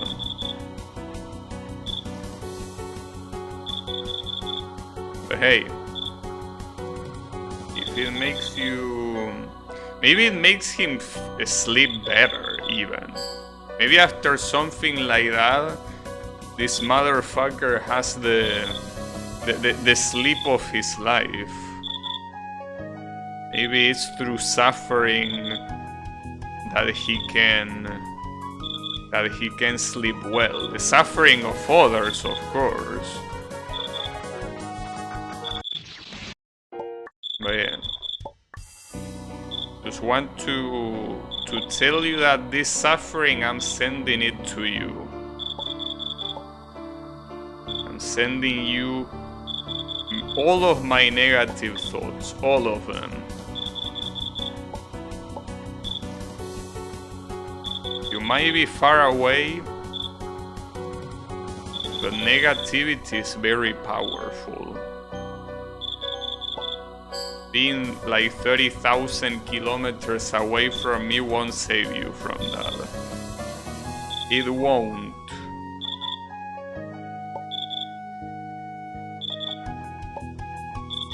I say 3,000, I mean 30,000. Well, maybe it's even more than that. I'm not sure. I don't even know where this guy is from. I assume he was Japanese, but... Well, he has to.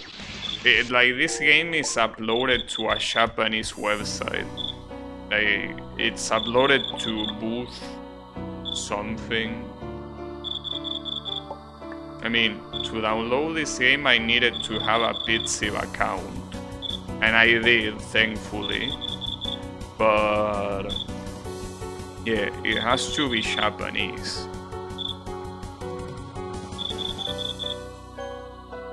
But yeah, even if we are far apart, don't worry about it. They are gonna reach you. All that negativity gonna be there, at your doorstep, when you least expect it.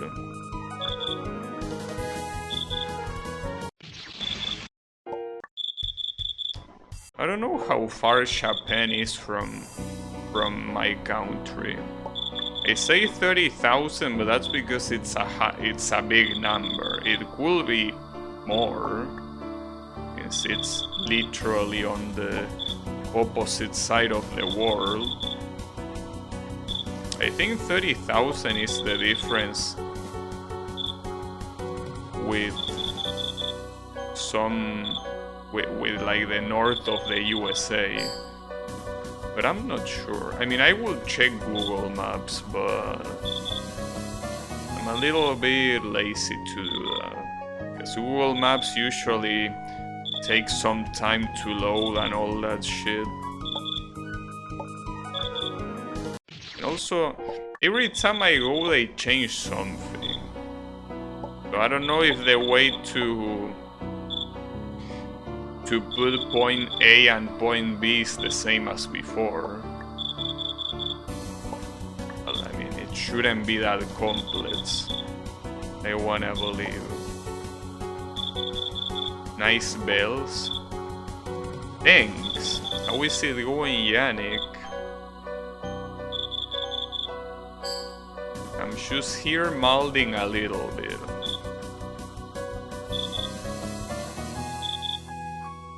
As I've been saying, I'm sending negativity to the creator.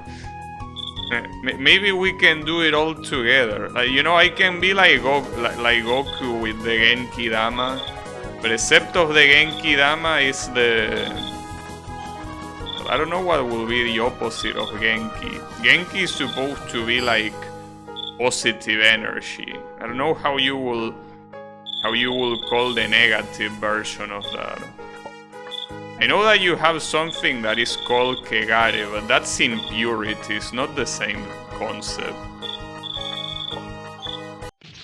But yeah, we can do a Genki Dama of negativity and send it to this guy.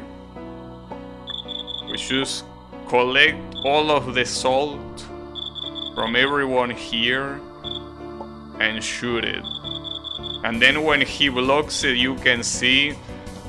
I hope that the next fan game you make is a fan game for made with positivity.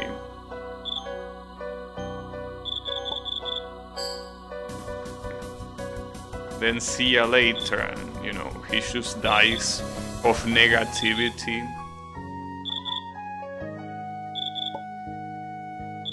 What a nice scene. It's a shame that to get to that scene there had to be so many assholes in the way, but... Yeah, the Maldama.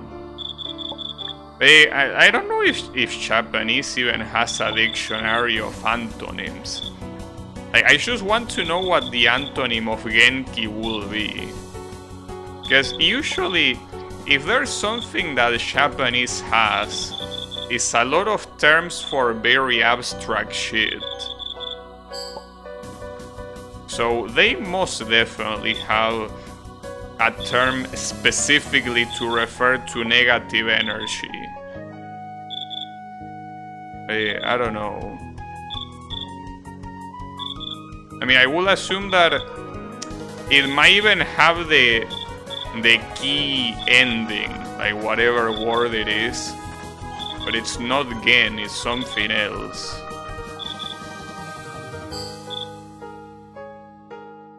Whatever that is, I'm sending it to you, Mr. Creator. Oh, that's a very bad positioning, goddammit.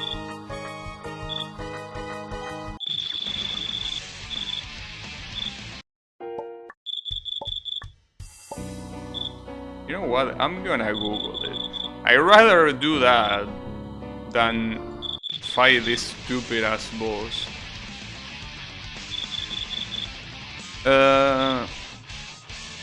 But yeah, I think the dictionary I usually use doesn't have antonyms. Unfortunately. I thought that there was a button to check the antonym of a word, but no. Well, they are not even... Yeah, no. You just have the meaning. Well, it's okay.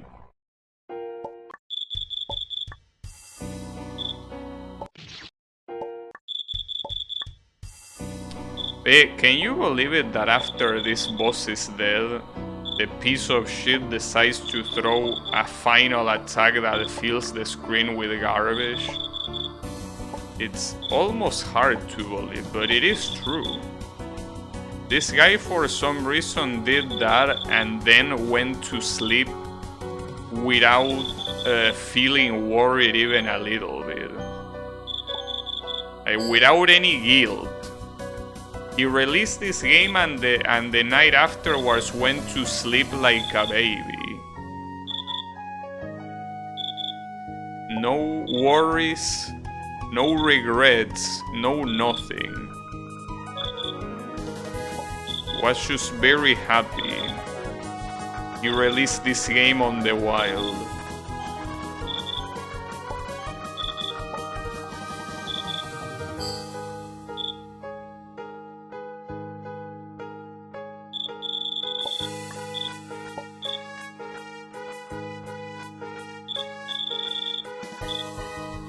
That's very good. I should have gone to the right, but I saw a bullet getting in my way. Like, I felt that I wouldn't have gotten it. That's a shame. But yeah, I don't know what I could have done there. Because I decided to go left, but going left also had a similar risk. It's okay.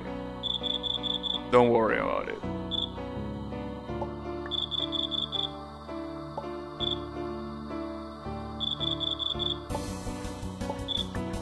Unfortunately, that final attack that it does after you're done with the third attack is something that I don't know if I can do again.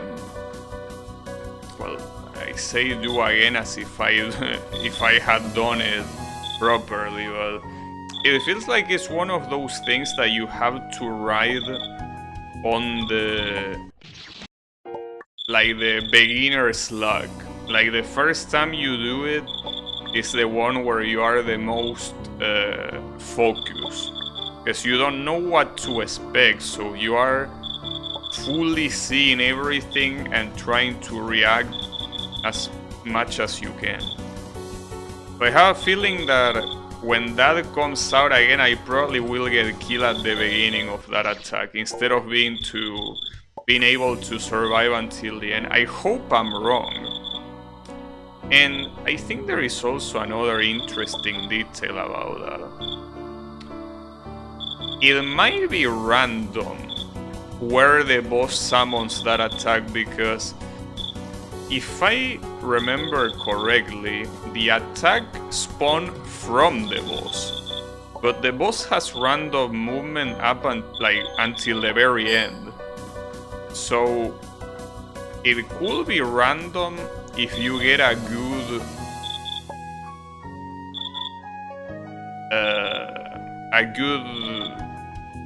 location. Well, location is probably not the right word, but a good positioning from the boss or not.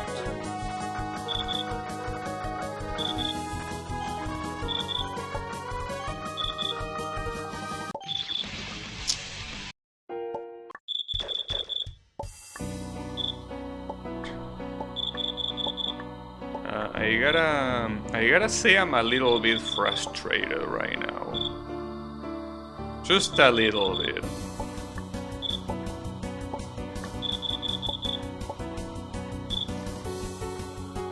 A little bit.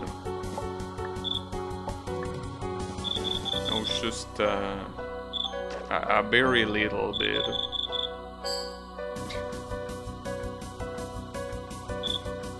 It's okay. Frustration makes you stronger or something like that. I mean, it works in every shonen anime, right? You just need to get angry and you get immediately stronger, right? So I don't know if I can turn blonde at the same time. Will be cool. But yeah, no. I cannot do that. Or at least not through anger. I could do it using dice. But yeah, I am not a fan of that. So I don't even know how I will look blonde. Apparently I was blonde when I was very, very little. Like when I was like 3 years old, apparently I was blonde.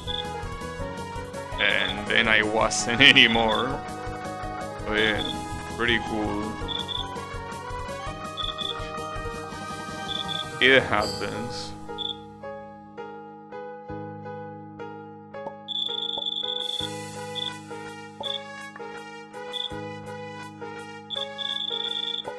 And I thought I was being bullshitted by that.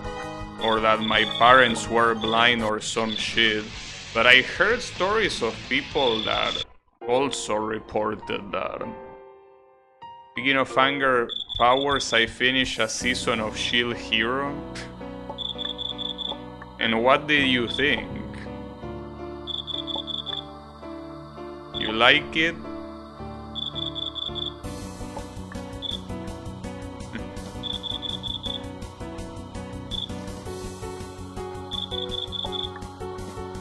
I don't know.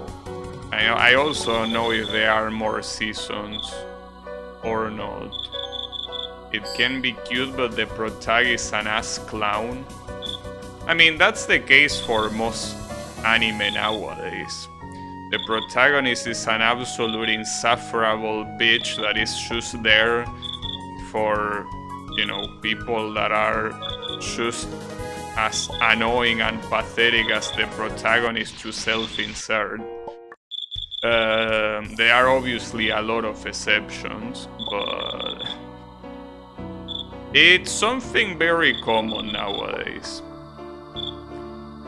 You also have the polar opposite, that the protagonist is everything that is fine in the world without any flaws.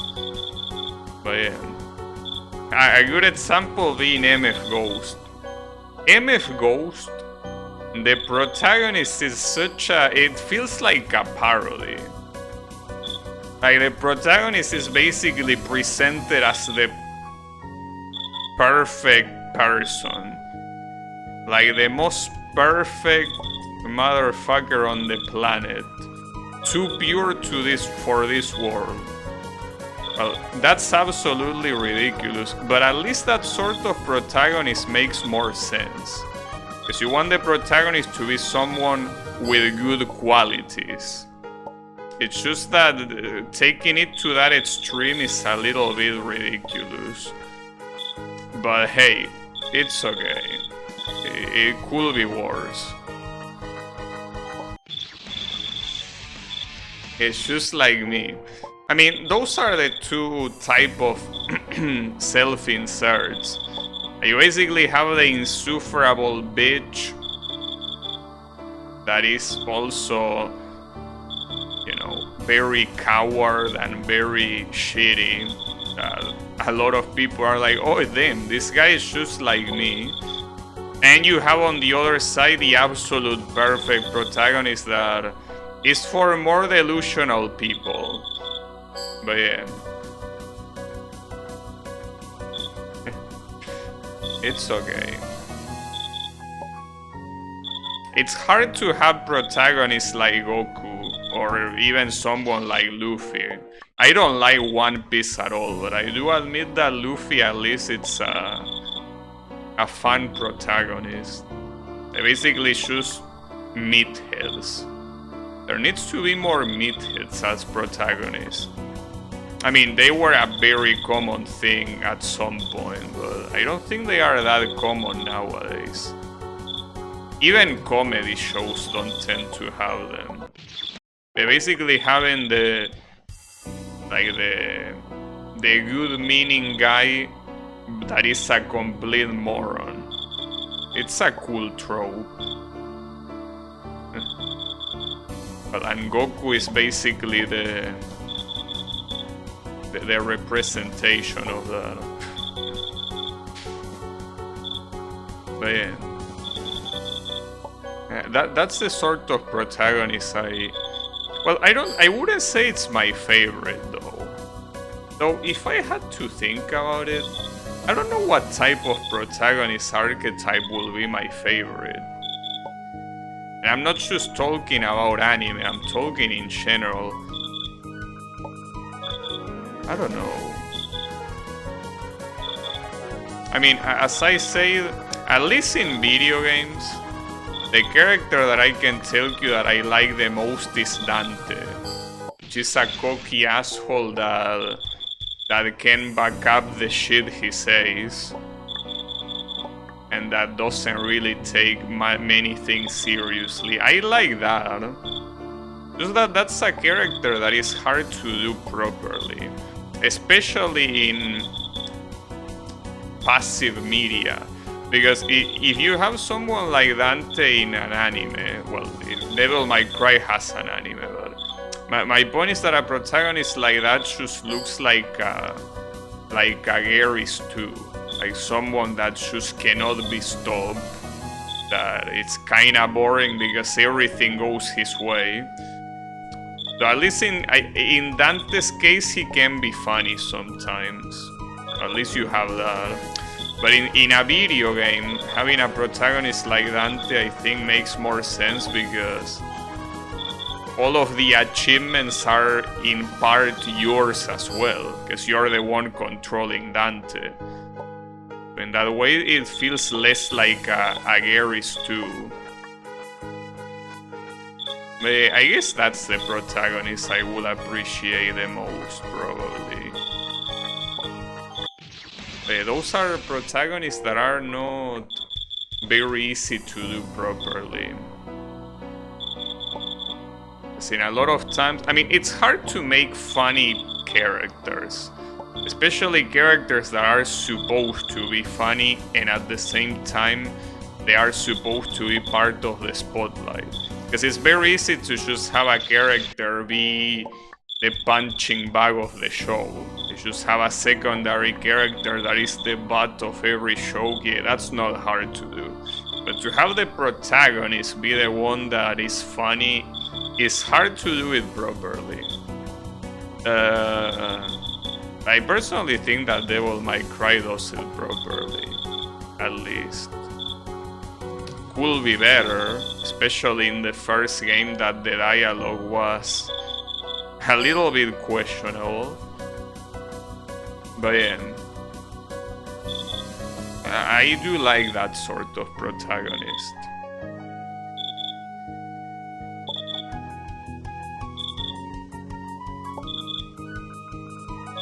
Actually, I can't remember an anime with a protagonist like that. Do I? Well, not like I watch many anime in the first place. If I did, I probably would have come up with one already. But I don't think there are many protagonists that are cocky and funny at the same time. Because you, as I mentioned before, you have protagonists like Goku, but he's not particularly cocky. He's just a little bit dumb, you know, and that's it. But I don't know. Can you think of anything, Yannick? A protagonist like Dante in an anime? That is not the Devil May Cry anime, I mean. I didn't even watch it, I don't even know how it is.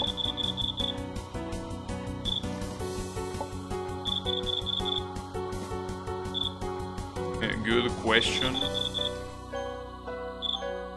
Well, I was gonna say Ash from Pokemon in the first season, but Ash constantly got his ass kicked. So he was mostly like a comedy character, because he was the butt of a lot of the shows, so it's not the same type of protagonist. Well, and the same in Digimon is a little less like that. There are some Digimon protagonists that are cocky, but it's mostly people that when it counts they get serious.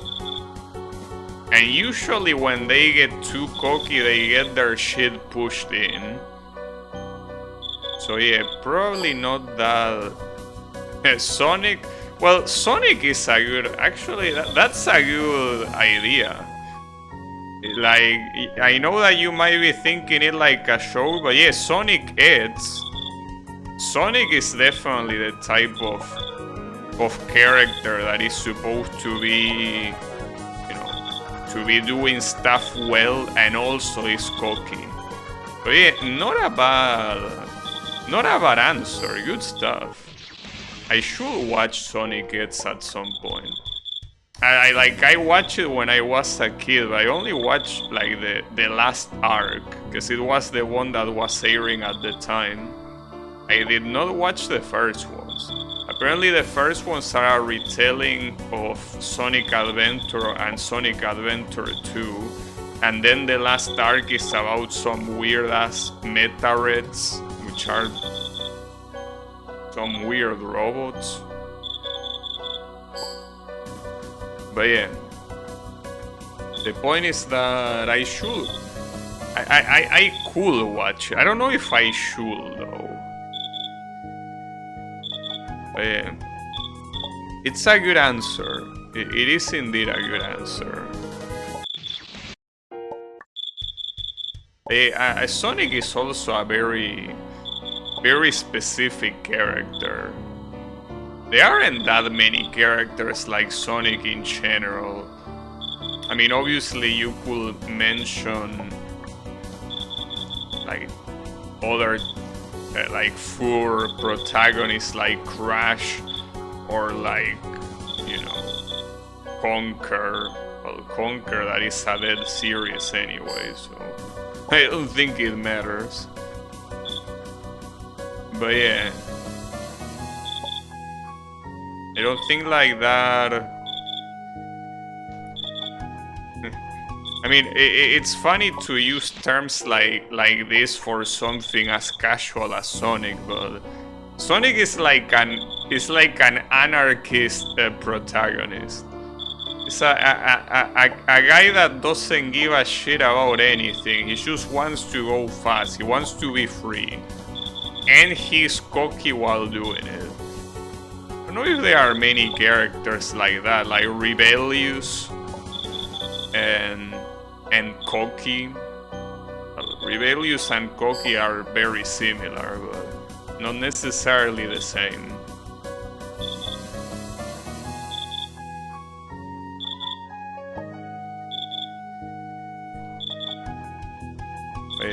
Sonic is a cool character. It's a shame that so many of the games are mediocre. Because I cannot really say they are bad. Like, games like, for example, Sonic Colors, or Sonic Unleashed, or Shadow the Hedgehog, right? Those are games I wouldn't call bad. Well, some people love those games, but I mean that I will just call them mediocre. Just think that they are mediocre games, which is better than being completely shit games, but yeah.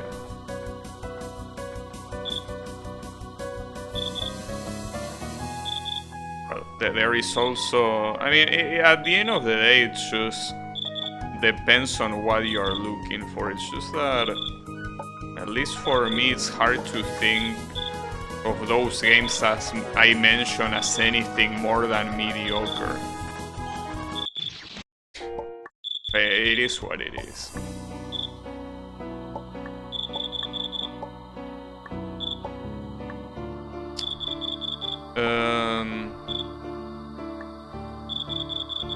And speaking of Sonic, what was the last Sonic game I played? Sonic Heroes, right?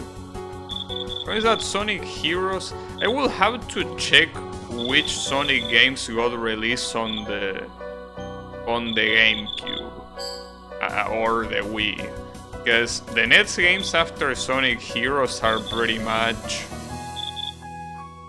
like well, I think the one that comes after Sonic Heroes is Shadow the Hedgehog, right?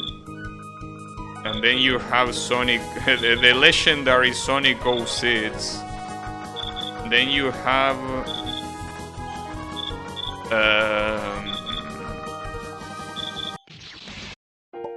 I think you have Sonic Unleashed after that. And then Sonic Colors, I think. And after Sonic Colors you have Lost World. Then you have Sonic Boom, then Sonic Forces, and then Sonic Frontier, right? I mean, there's most likely a lot of games I skip, but those are the main ones. And of all of those... Actually, I don't think there is a single one I will be interested in playing on stream. Maybe Sonic 06, and that's simply because I haven't played it before. So even if the game is total dog shit, at least it will be the first time I play it. With Sonic Unleashed, I already played it, and at least to me, it's a mediocre game, so I don't have anything to wait from it.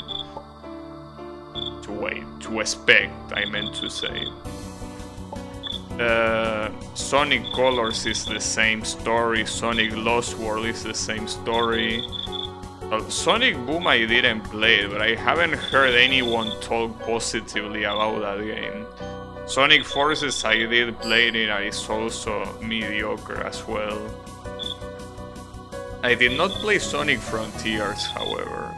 And some people say that game is very good, it's just that it's pretty expensive on Steam. So if I play, well, not to mention that I don't know if my PC can run it. I mean, it should from a logical standpoint, but the issue is that we're talking about Sega doing an open world game. So I don't expect something like that to be optimized. So something like my FX is very, very weak to open world games. So I don't know if I can run it. But yeah, I guess that will be the only one I will be interested in playing.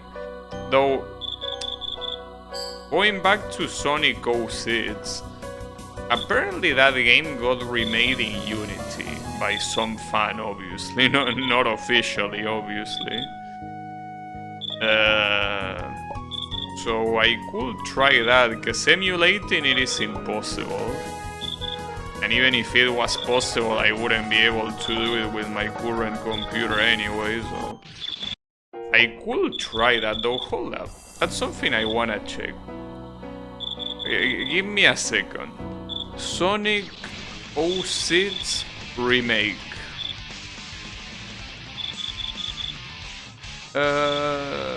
Sonic... so it's called Sonic P06. An official remaster for Microsoft Windows. And it's made in Unity, as I remember. When did it get released though? No, 2014? No way. No, it was in... Okay. It's not over yet, I think. It says the 5th demo was released in April 19 of 2023, so I think it's not over yet. Well, that's a shame. But it's a matter of waiting. I mean, I'm happy enough that someone at least tried to make a full remaster. Well, not even a remaster. At that point, you call it a remake on his own. But then again, fans doing things better than Sega is not a surprise, as you can tell by a game like Sonic Mania. With a game like Sonic Mania, there is more than enough evidence that Sega is only staying afloat thanks to its fans. But yeah. Sonic Mania is just a very good game. every time that I mention Sonic Mania, I should have to mention how good of a game it is, because it is. It's a miracle of the universe. But yeah, it's all thanks to the fans and no one else. Well, at the same time, I guess you gotta give some credit to Sega for at least attempting to help the project come out, unlike someone like Nintendo that will just shoot it down. But yeah, props to them for that, but you're still a bunch of incompetent fools. So one thing doesn't take away the other one. But yeah.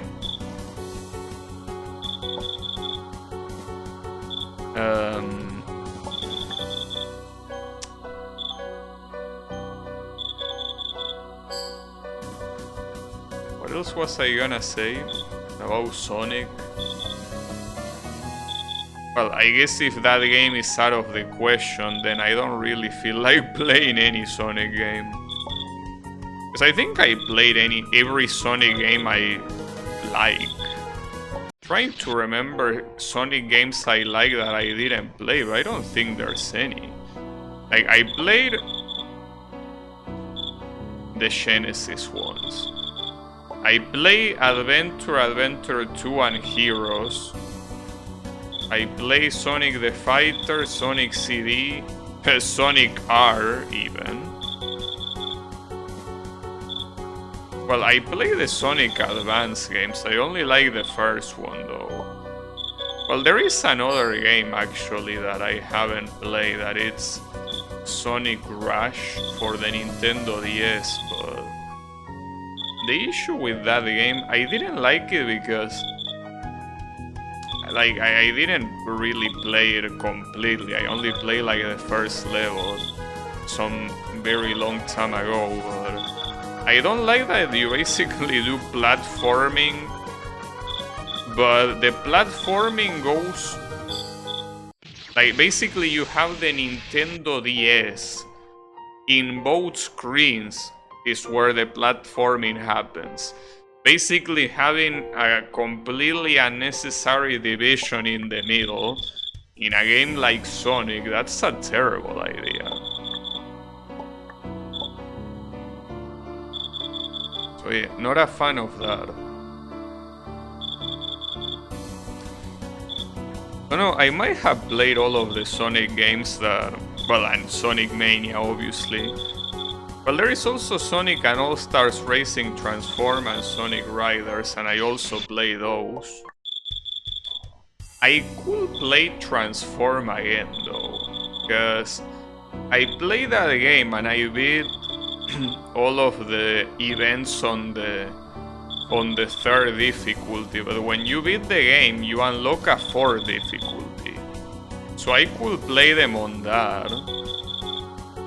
But I don't know if it's yet the time for that. Not sure if I want to do it. But that's a possibility.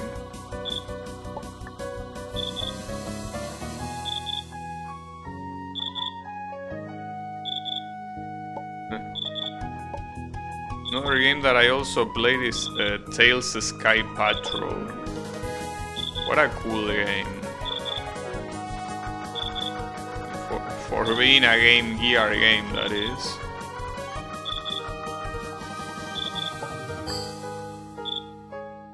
Definitely cooler than the average Game Gear game. The issue with this attack here is that it very heavily depends on RNG. Because right there, the boss was in the middle or around the middle of the screen. And when she's there, she's gonna summon that whole thing with the big bells from the middle. And when she does that, it's hard to dodge the rest. You want her to be on one of the sides of the screen before she does that, but that's easier said than done.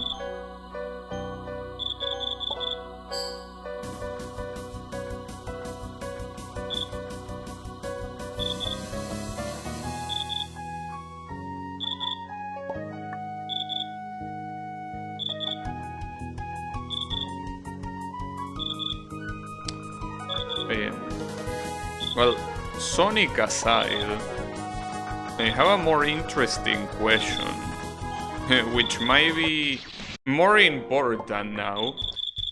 Should I continue this shit on the next stream? Because I'm assuming I'm not gonna beat it today at this rate. So, should I bother continuing? I feel like I shouldn't, but at the same time, quitting 2 fun games in a row feels very bad. I wouldn't want to do that. But then the alternative will be getting stuck on this shit boss fight, so I don't know what I prefer, honestly. Both options sound equally as bad. They both sound terrible. But I don't know. Because this type of thing is something that a lot of people like saying is brain rot. This is brain rot. I can feel my brain rotting each second that passes on this boss fight. I can see it become more and more putrid. And I wouldn't want my brain to become completely rotten and or putrid. So, yeah. Well, thankfully, tomorrow is Saturday. And being Saturday, it means that I have more time to think of what to play, which is always a cool thing. But yeah, I don't know.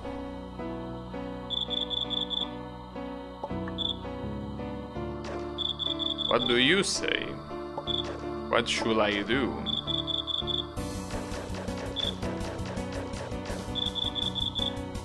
I mean, I'm just asking for opinions, not really on anything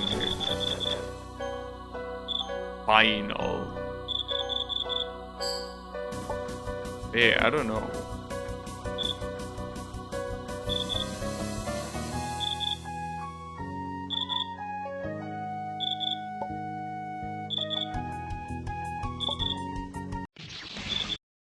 Shrug.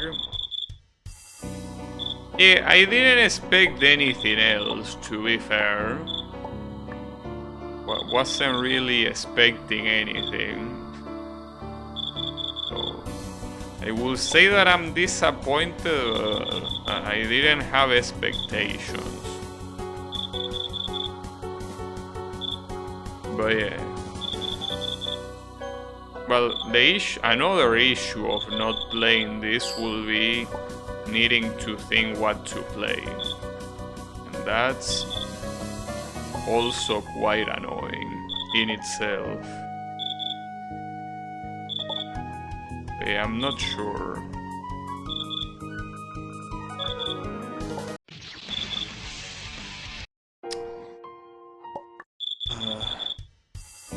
The pain. The pain. I'm not talking about bread in French.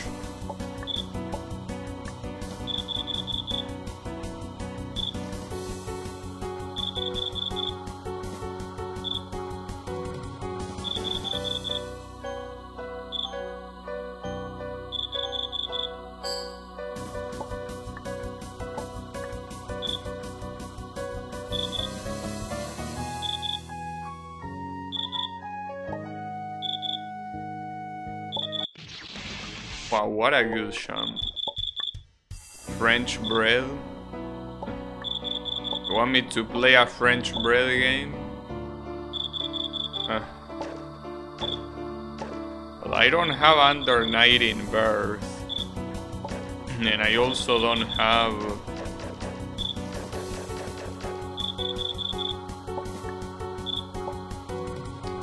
Well, I have Melty Blood type Lumina.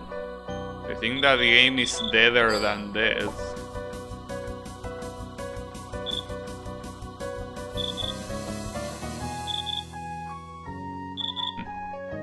I could play the OG Melty Blood. Well, that is not really OG. It's the version I'm thinking of is Actress Again. That's not the OG one, but... it's at least one of the classics. It's better than nothing.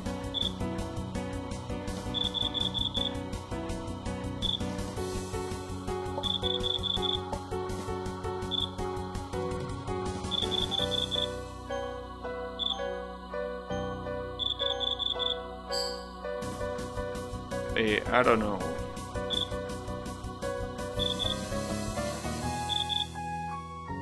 What should we try?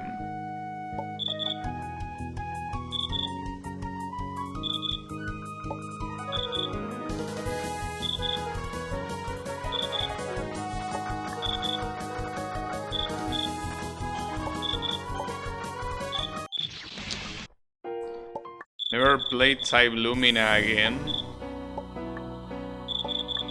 Well, I mean, it's the typical fighting game that without a lot of people playing it, there's just not much reason to play it.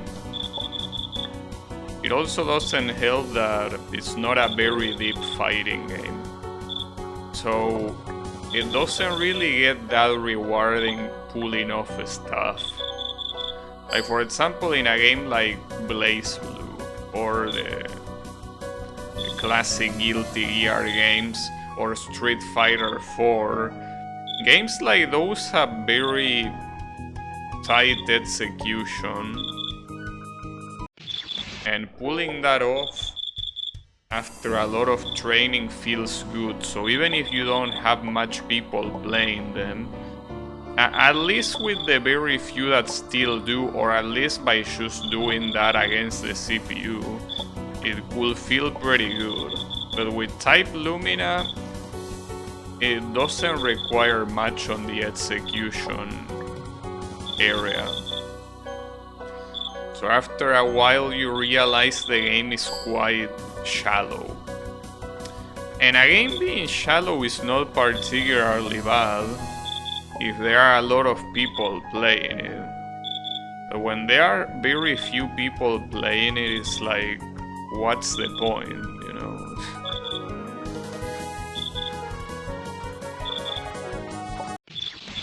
But yeah.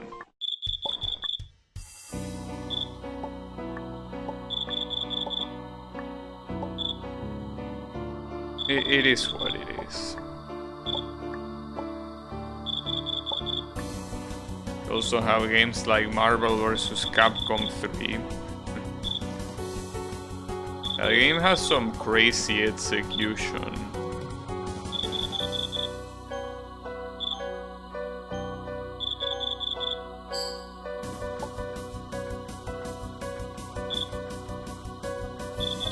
All of the Marvel vs. Capcom games have some interesting execution.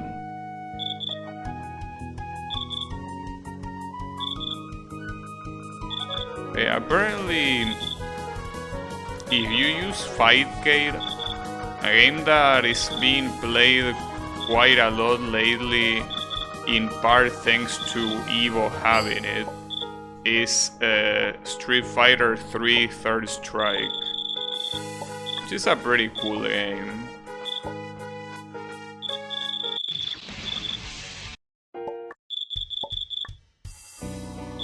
Yeah, that's another thing I could do. Play Fightcade. Problem is that I'm gonna get my shit pushed in, and it's very hard to learn, because we're talking about games that it's very hard to even play them normally. I mean, Third Strike, even if it looks like a very simplistic game, it has very hard execution. Not to mention that aside from execution, there is a lot of stuff like setups that are not that easy to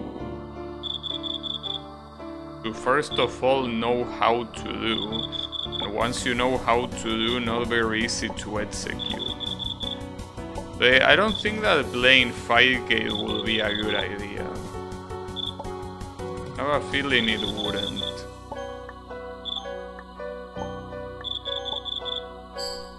I mean, it will become frustrating very quickly. Even more quickly than this shitty ass boss fight.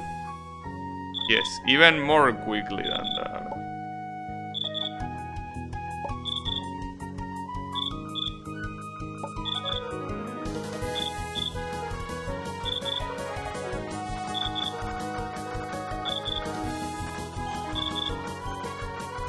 That's the way that fighting games are. Getting good at them is indeed a frustrating experience. It cannot be any other way. It's just something that has to happen. On a game like this, though, it's not really necessary. You could have made a boss that doesn't suck balls and it wouldn't be frustrating, but instead you decided to go that route. So unfortunately, not much I can say there. Fuck, dude.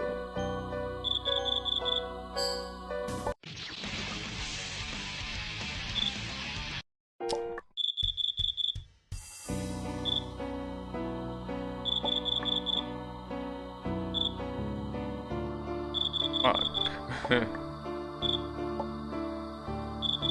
I really don't know what to do. I'm a little bit dumbfounded right now. Like, a little bit lost.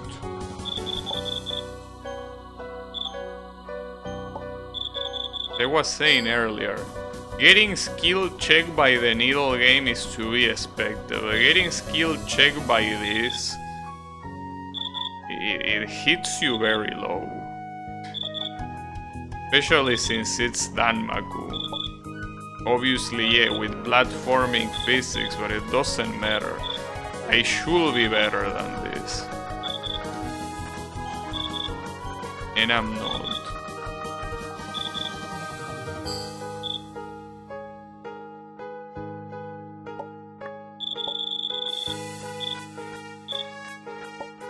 This could potentially be a good attempt, however.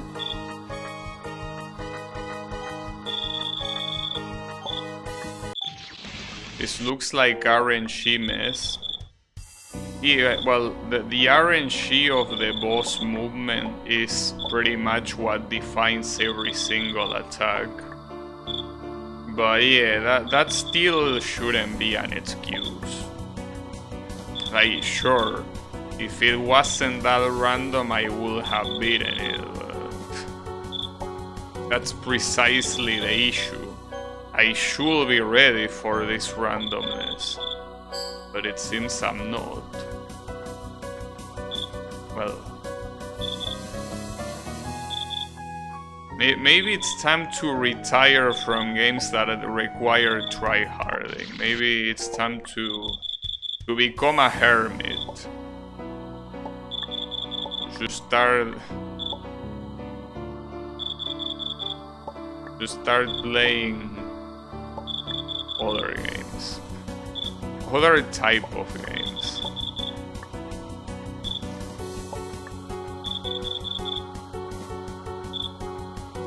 I was saying earlier before you came that there is a game about fashion. I think it was called Girls Boutique or something like that. I could become a player of those games.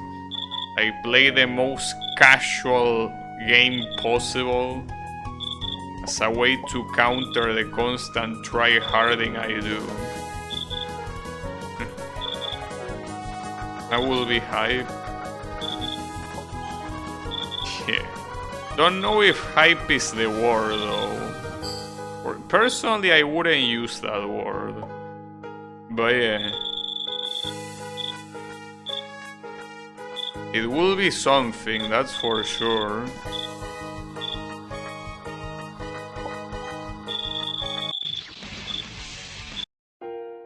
True. Actually, I didn't check when the first game in that series released. Wait, I think I might have... I don't think that's the name. Hold up. What's the name of this game? Or... Okay, it's called Style Boutique.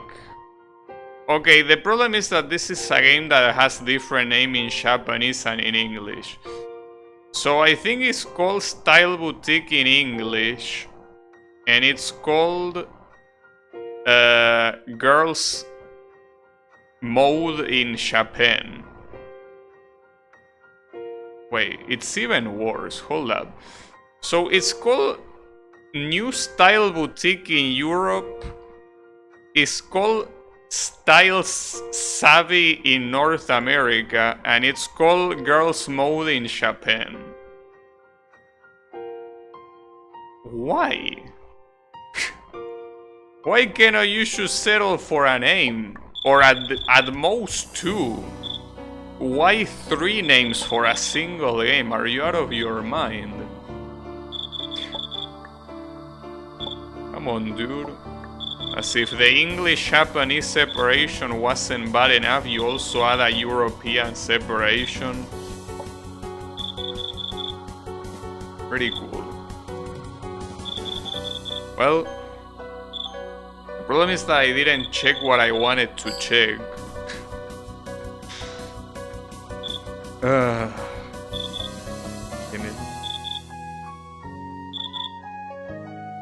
I wanted to check the list of games. I want to see how far back that franchise goes. Though something tells me it's one of those stoner-ass franchises that started with the Wii. Just like so many other stoner-ass games. Wait, let me check.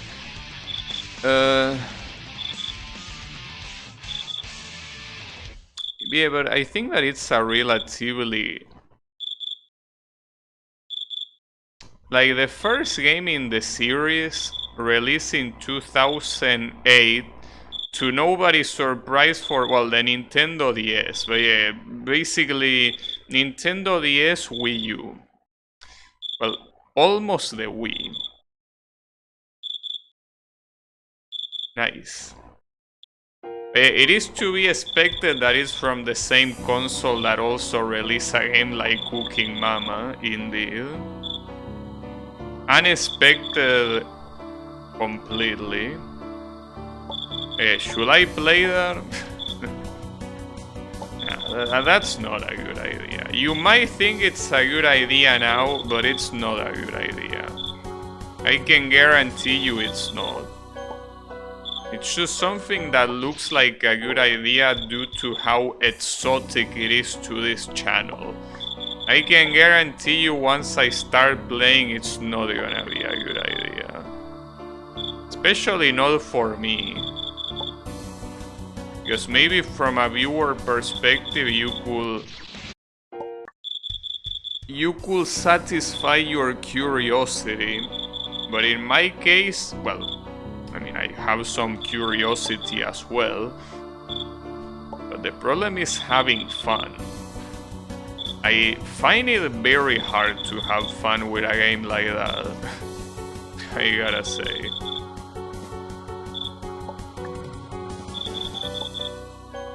I mean, it's a game where I'm not the target demographic. That should say enough.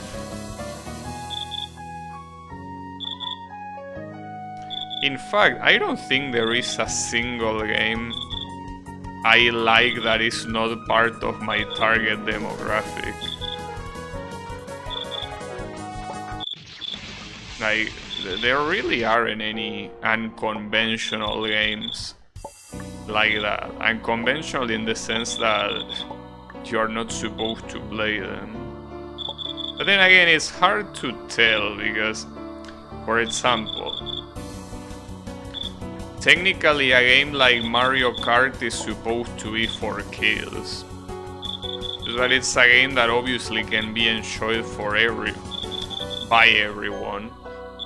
But I don't think I'm the intended target audience, specifically. You know? but at the same time it's not like I'm the opposite of it. With a game like that one though, Style Savvy or whatever the fuck the name is, that game is the polar opposite of me, of you know. Like, I want to see... It's a fashion simulation game which primarily involves running your own boutique, shopping and fashion content. Yeah. Surely that sounds like something I will enjoy, obviously. Without a doubt. I mean, at that point, I would rather play Idol Master. At least that game, regardless of the gameplay, I'm definitely the target audience of that game. But yeah. Fashion stonks. Yeah, I mean, it's the type of game that my sister will play. I remember when I was younger, my sister used to play a lot of games related to like running a business related to either cooking or fashion or whatever. Some games were a lot more lazy by having like a game was just like a visual clone that made you unlock dresses, right? There were some others that were like the typical example of a restaurant game where you have to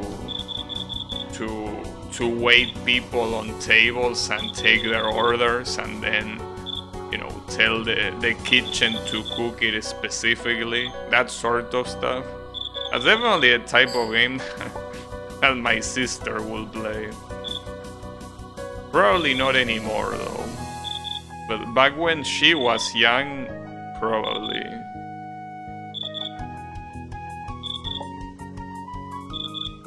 But yeah, I don't think it's the kind of game I will play. Though I think it's as simple as watching a gameplay video, but the issue with those games is that it's mostly menu management.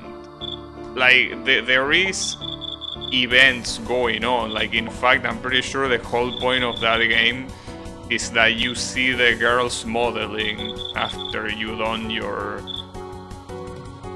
I don't know if you're the one deciding on the dresses or what the fuck you do, but the point is that the gameplay is basically navigating menus.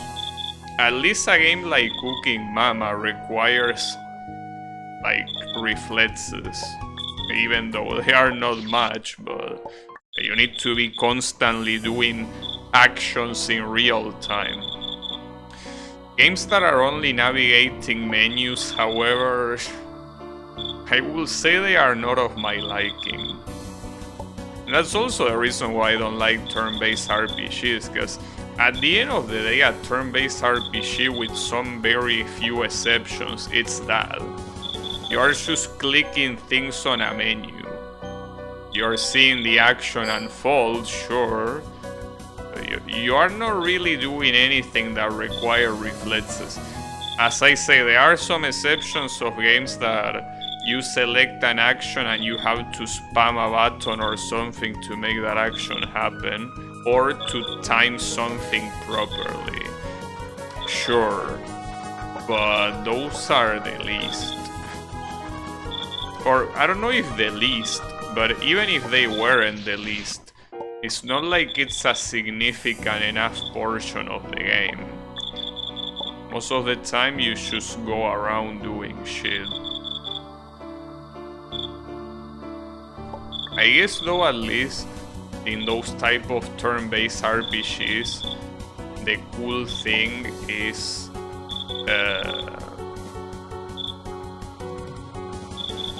the exploration more than anything. The exploration is cool. Like, you know, going places and being like, oh shit, I'm a little bit short on health, maybe I shouldn't go too deep into this, maybe I should look for a save point, stuff like that. That's cool. That's something cool from turn-based RPGs, but aside from that, I don't like the gameplay. And a game like this, I'm pretty sure it's something like that. You just click or select a bunch of things and then the action unfolds.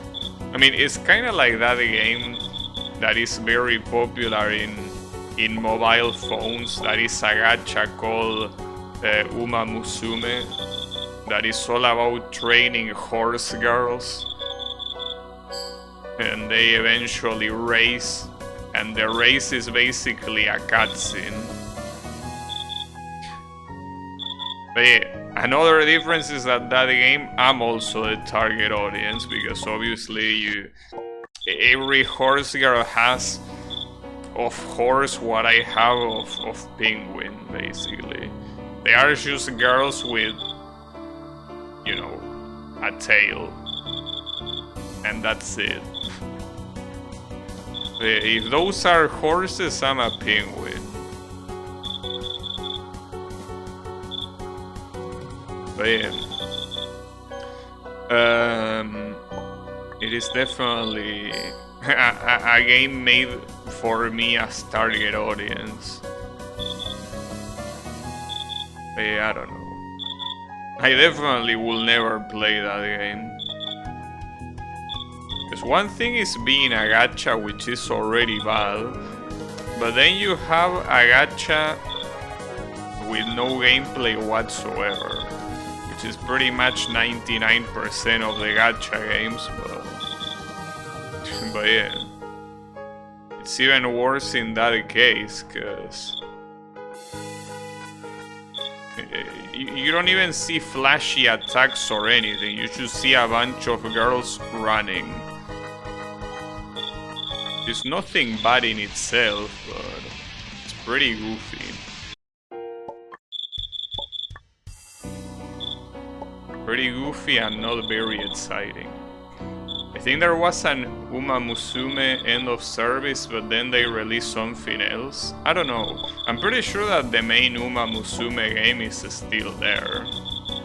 I mean, isn't it one of the most popular gacha games out there? Obviously falls behind things like Genshin Impact or Honkai Impact or stuff like that, sure. But I'm pretty sure it's still very highly rated.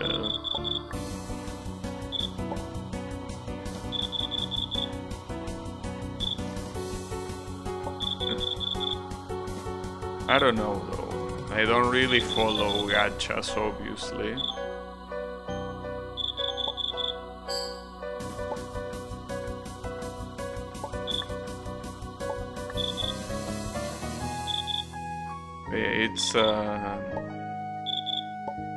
It's funny.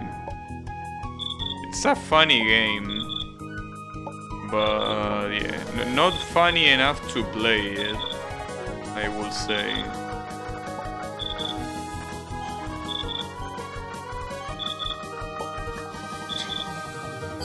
And some of these dodges that I'm doing are so good.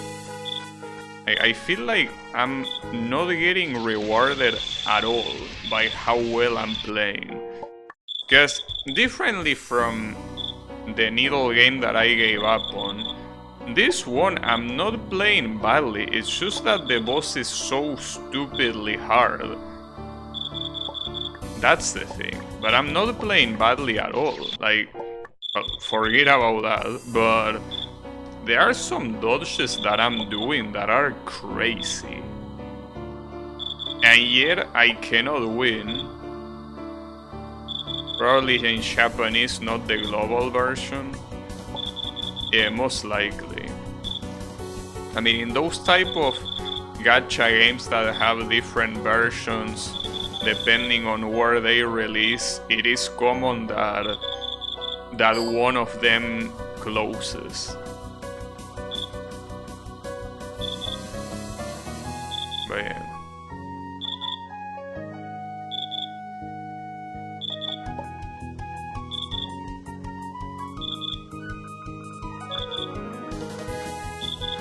There seems like there's something weird in the song.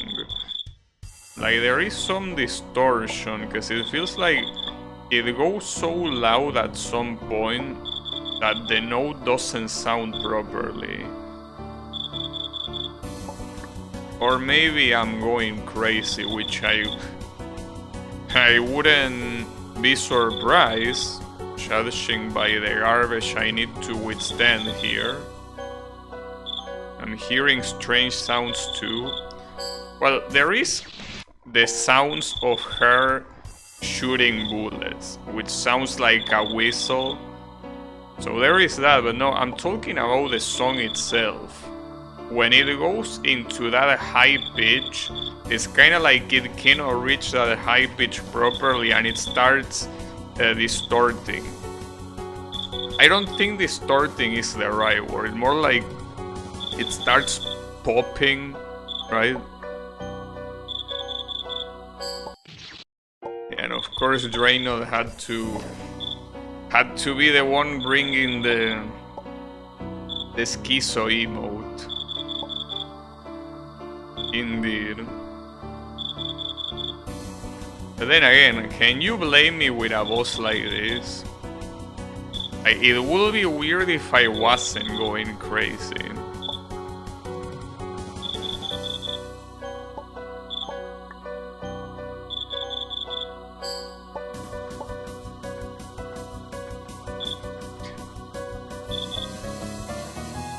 God damn it.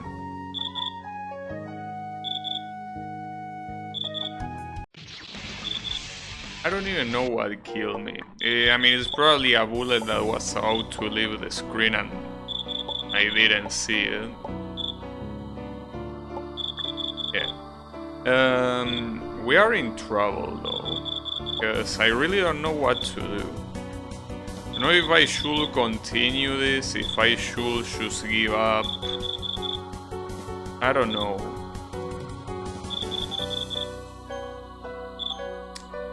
It's a very hard thing to say.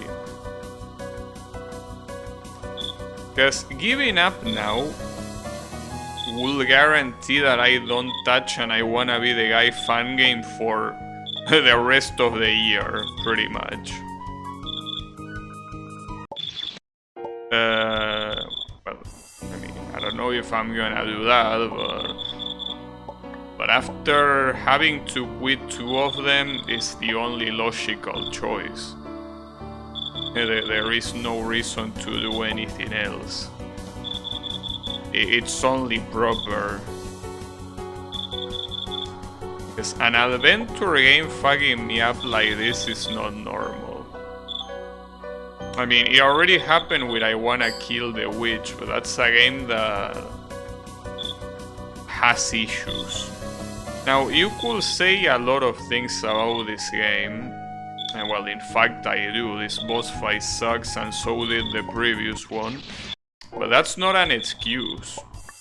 Like, the challenge that it presents you should be something I can beat, and yet I can't, so that's the thing that bothers me. So because of that, I think that just for good measure, not touching fan games with a 10-feet pole would be good.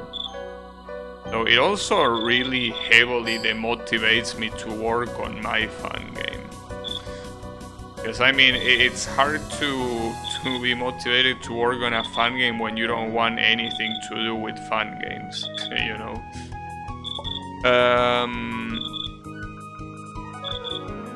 But I guess that's a different thing, because rather than focusing on the fan game aspect of my fan game, it's mostly about focusing on the fact that it's my first game that I try to develop. That's the important part.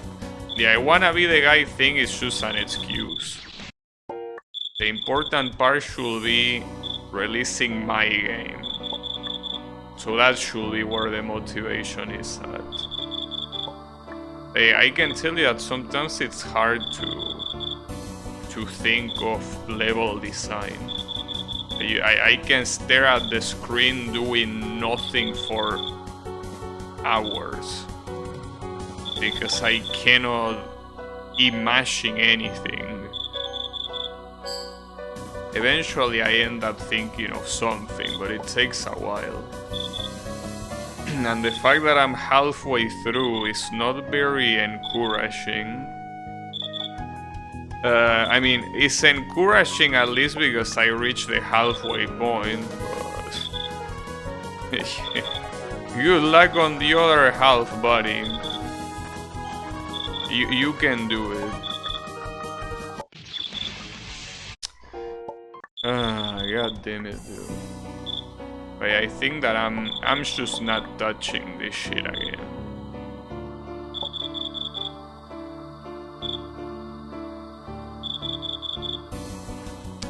I'm not.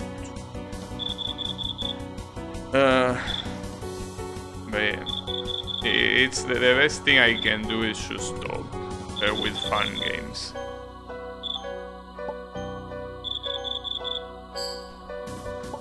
Probably for the best. Maybe it will even be for the best to not play fun games at all until I release my fun game. Or maybe not even there. It's just keep doing my thing and fuck fun games. I don't know. But the issue with fun games is how accessible they are.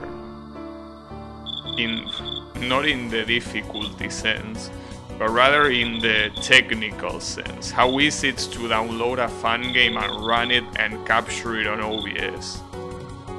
And since every fun game is a different game, when I have no clue what to play, it's the perfect thing.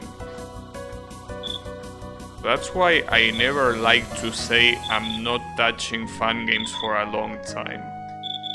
But here, with my current record, I think it really is for the best.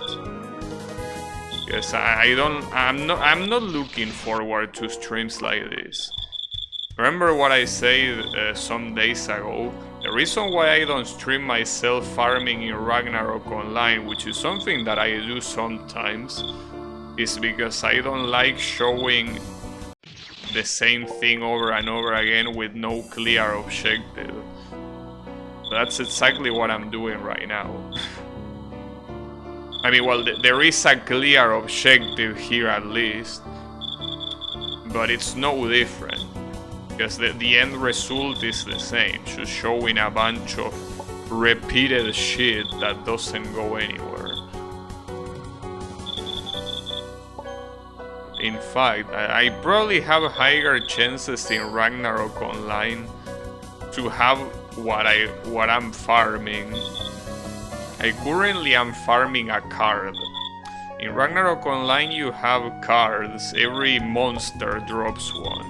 But the chance of a monster dropping a card is of 0.01%. Which is very low.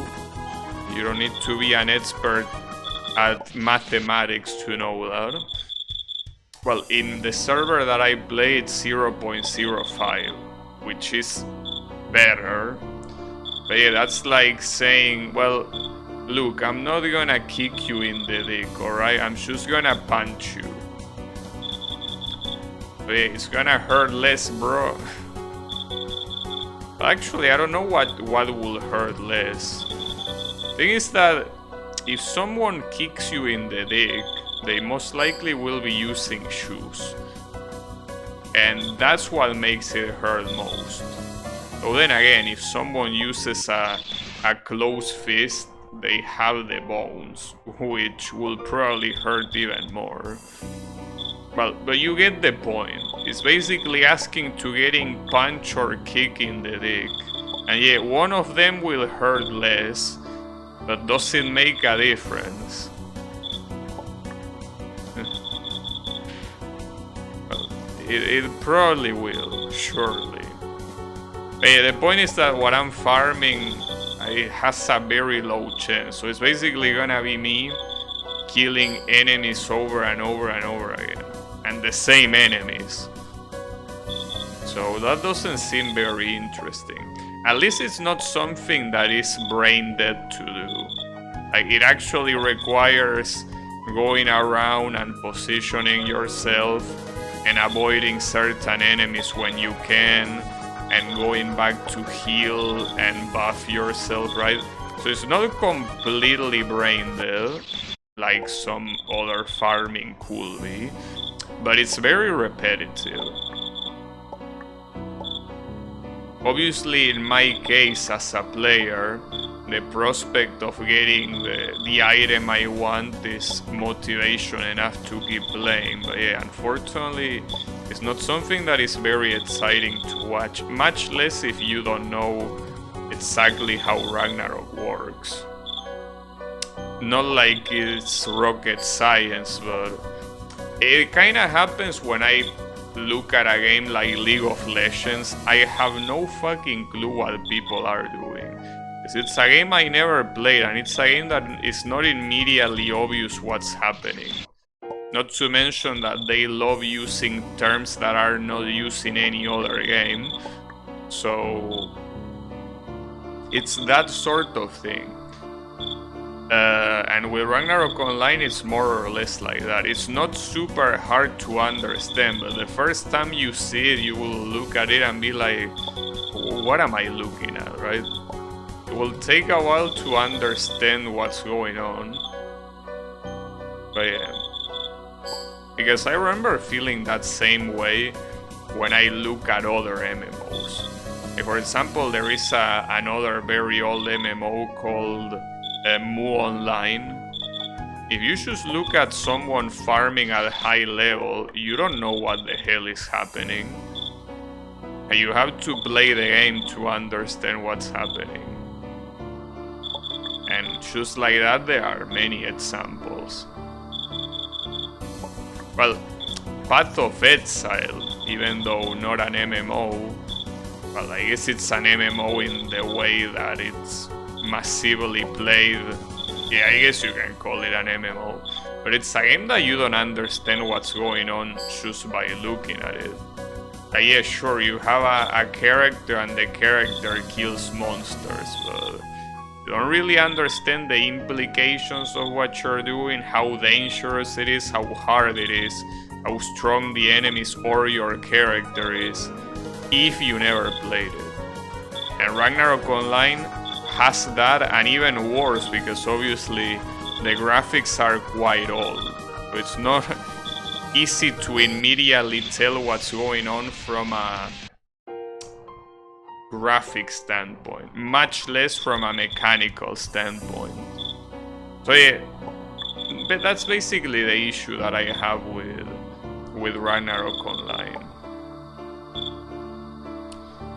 But yeah, the rambling aside, I'm gonna make this my last attempt and I'm just gonna stop.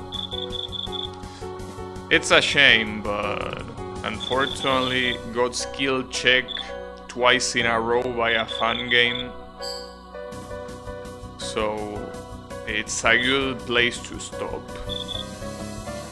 I will figure out what to play, it's not an issue. There are games to play, it's just deciding which one. But I will. Thankfully, tomorrow is Saturday, I have a lot of time to think about it. And that's what I'm gonna do. But yeah, that will be it for me for today. You can kiss this game goodbye, because I'm not playing it again. Not anytime soon. Maybe one day I feel like torturing myself and attempting this boss again. I doubt it. But it's not impossible. But even if that's the case, it's not gonna be anytime soon. So I'm just gonna play something completely different on the next stream. And I'm most likely not gonna touch I Wanna Be The Guy fan games for a very long time. But yeah, thanks everyone a lot for watching, and I'll be seeing you on the next stream. So have a good one and take care.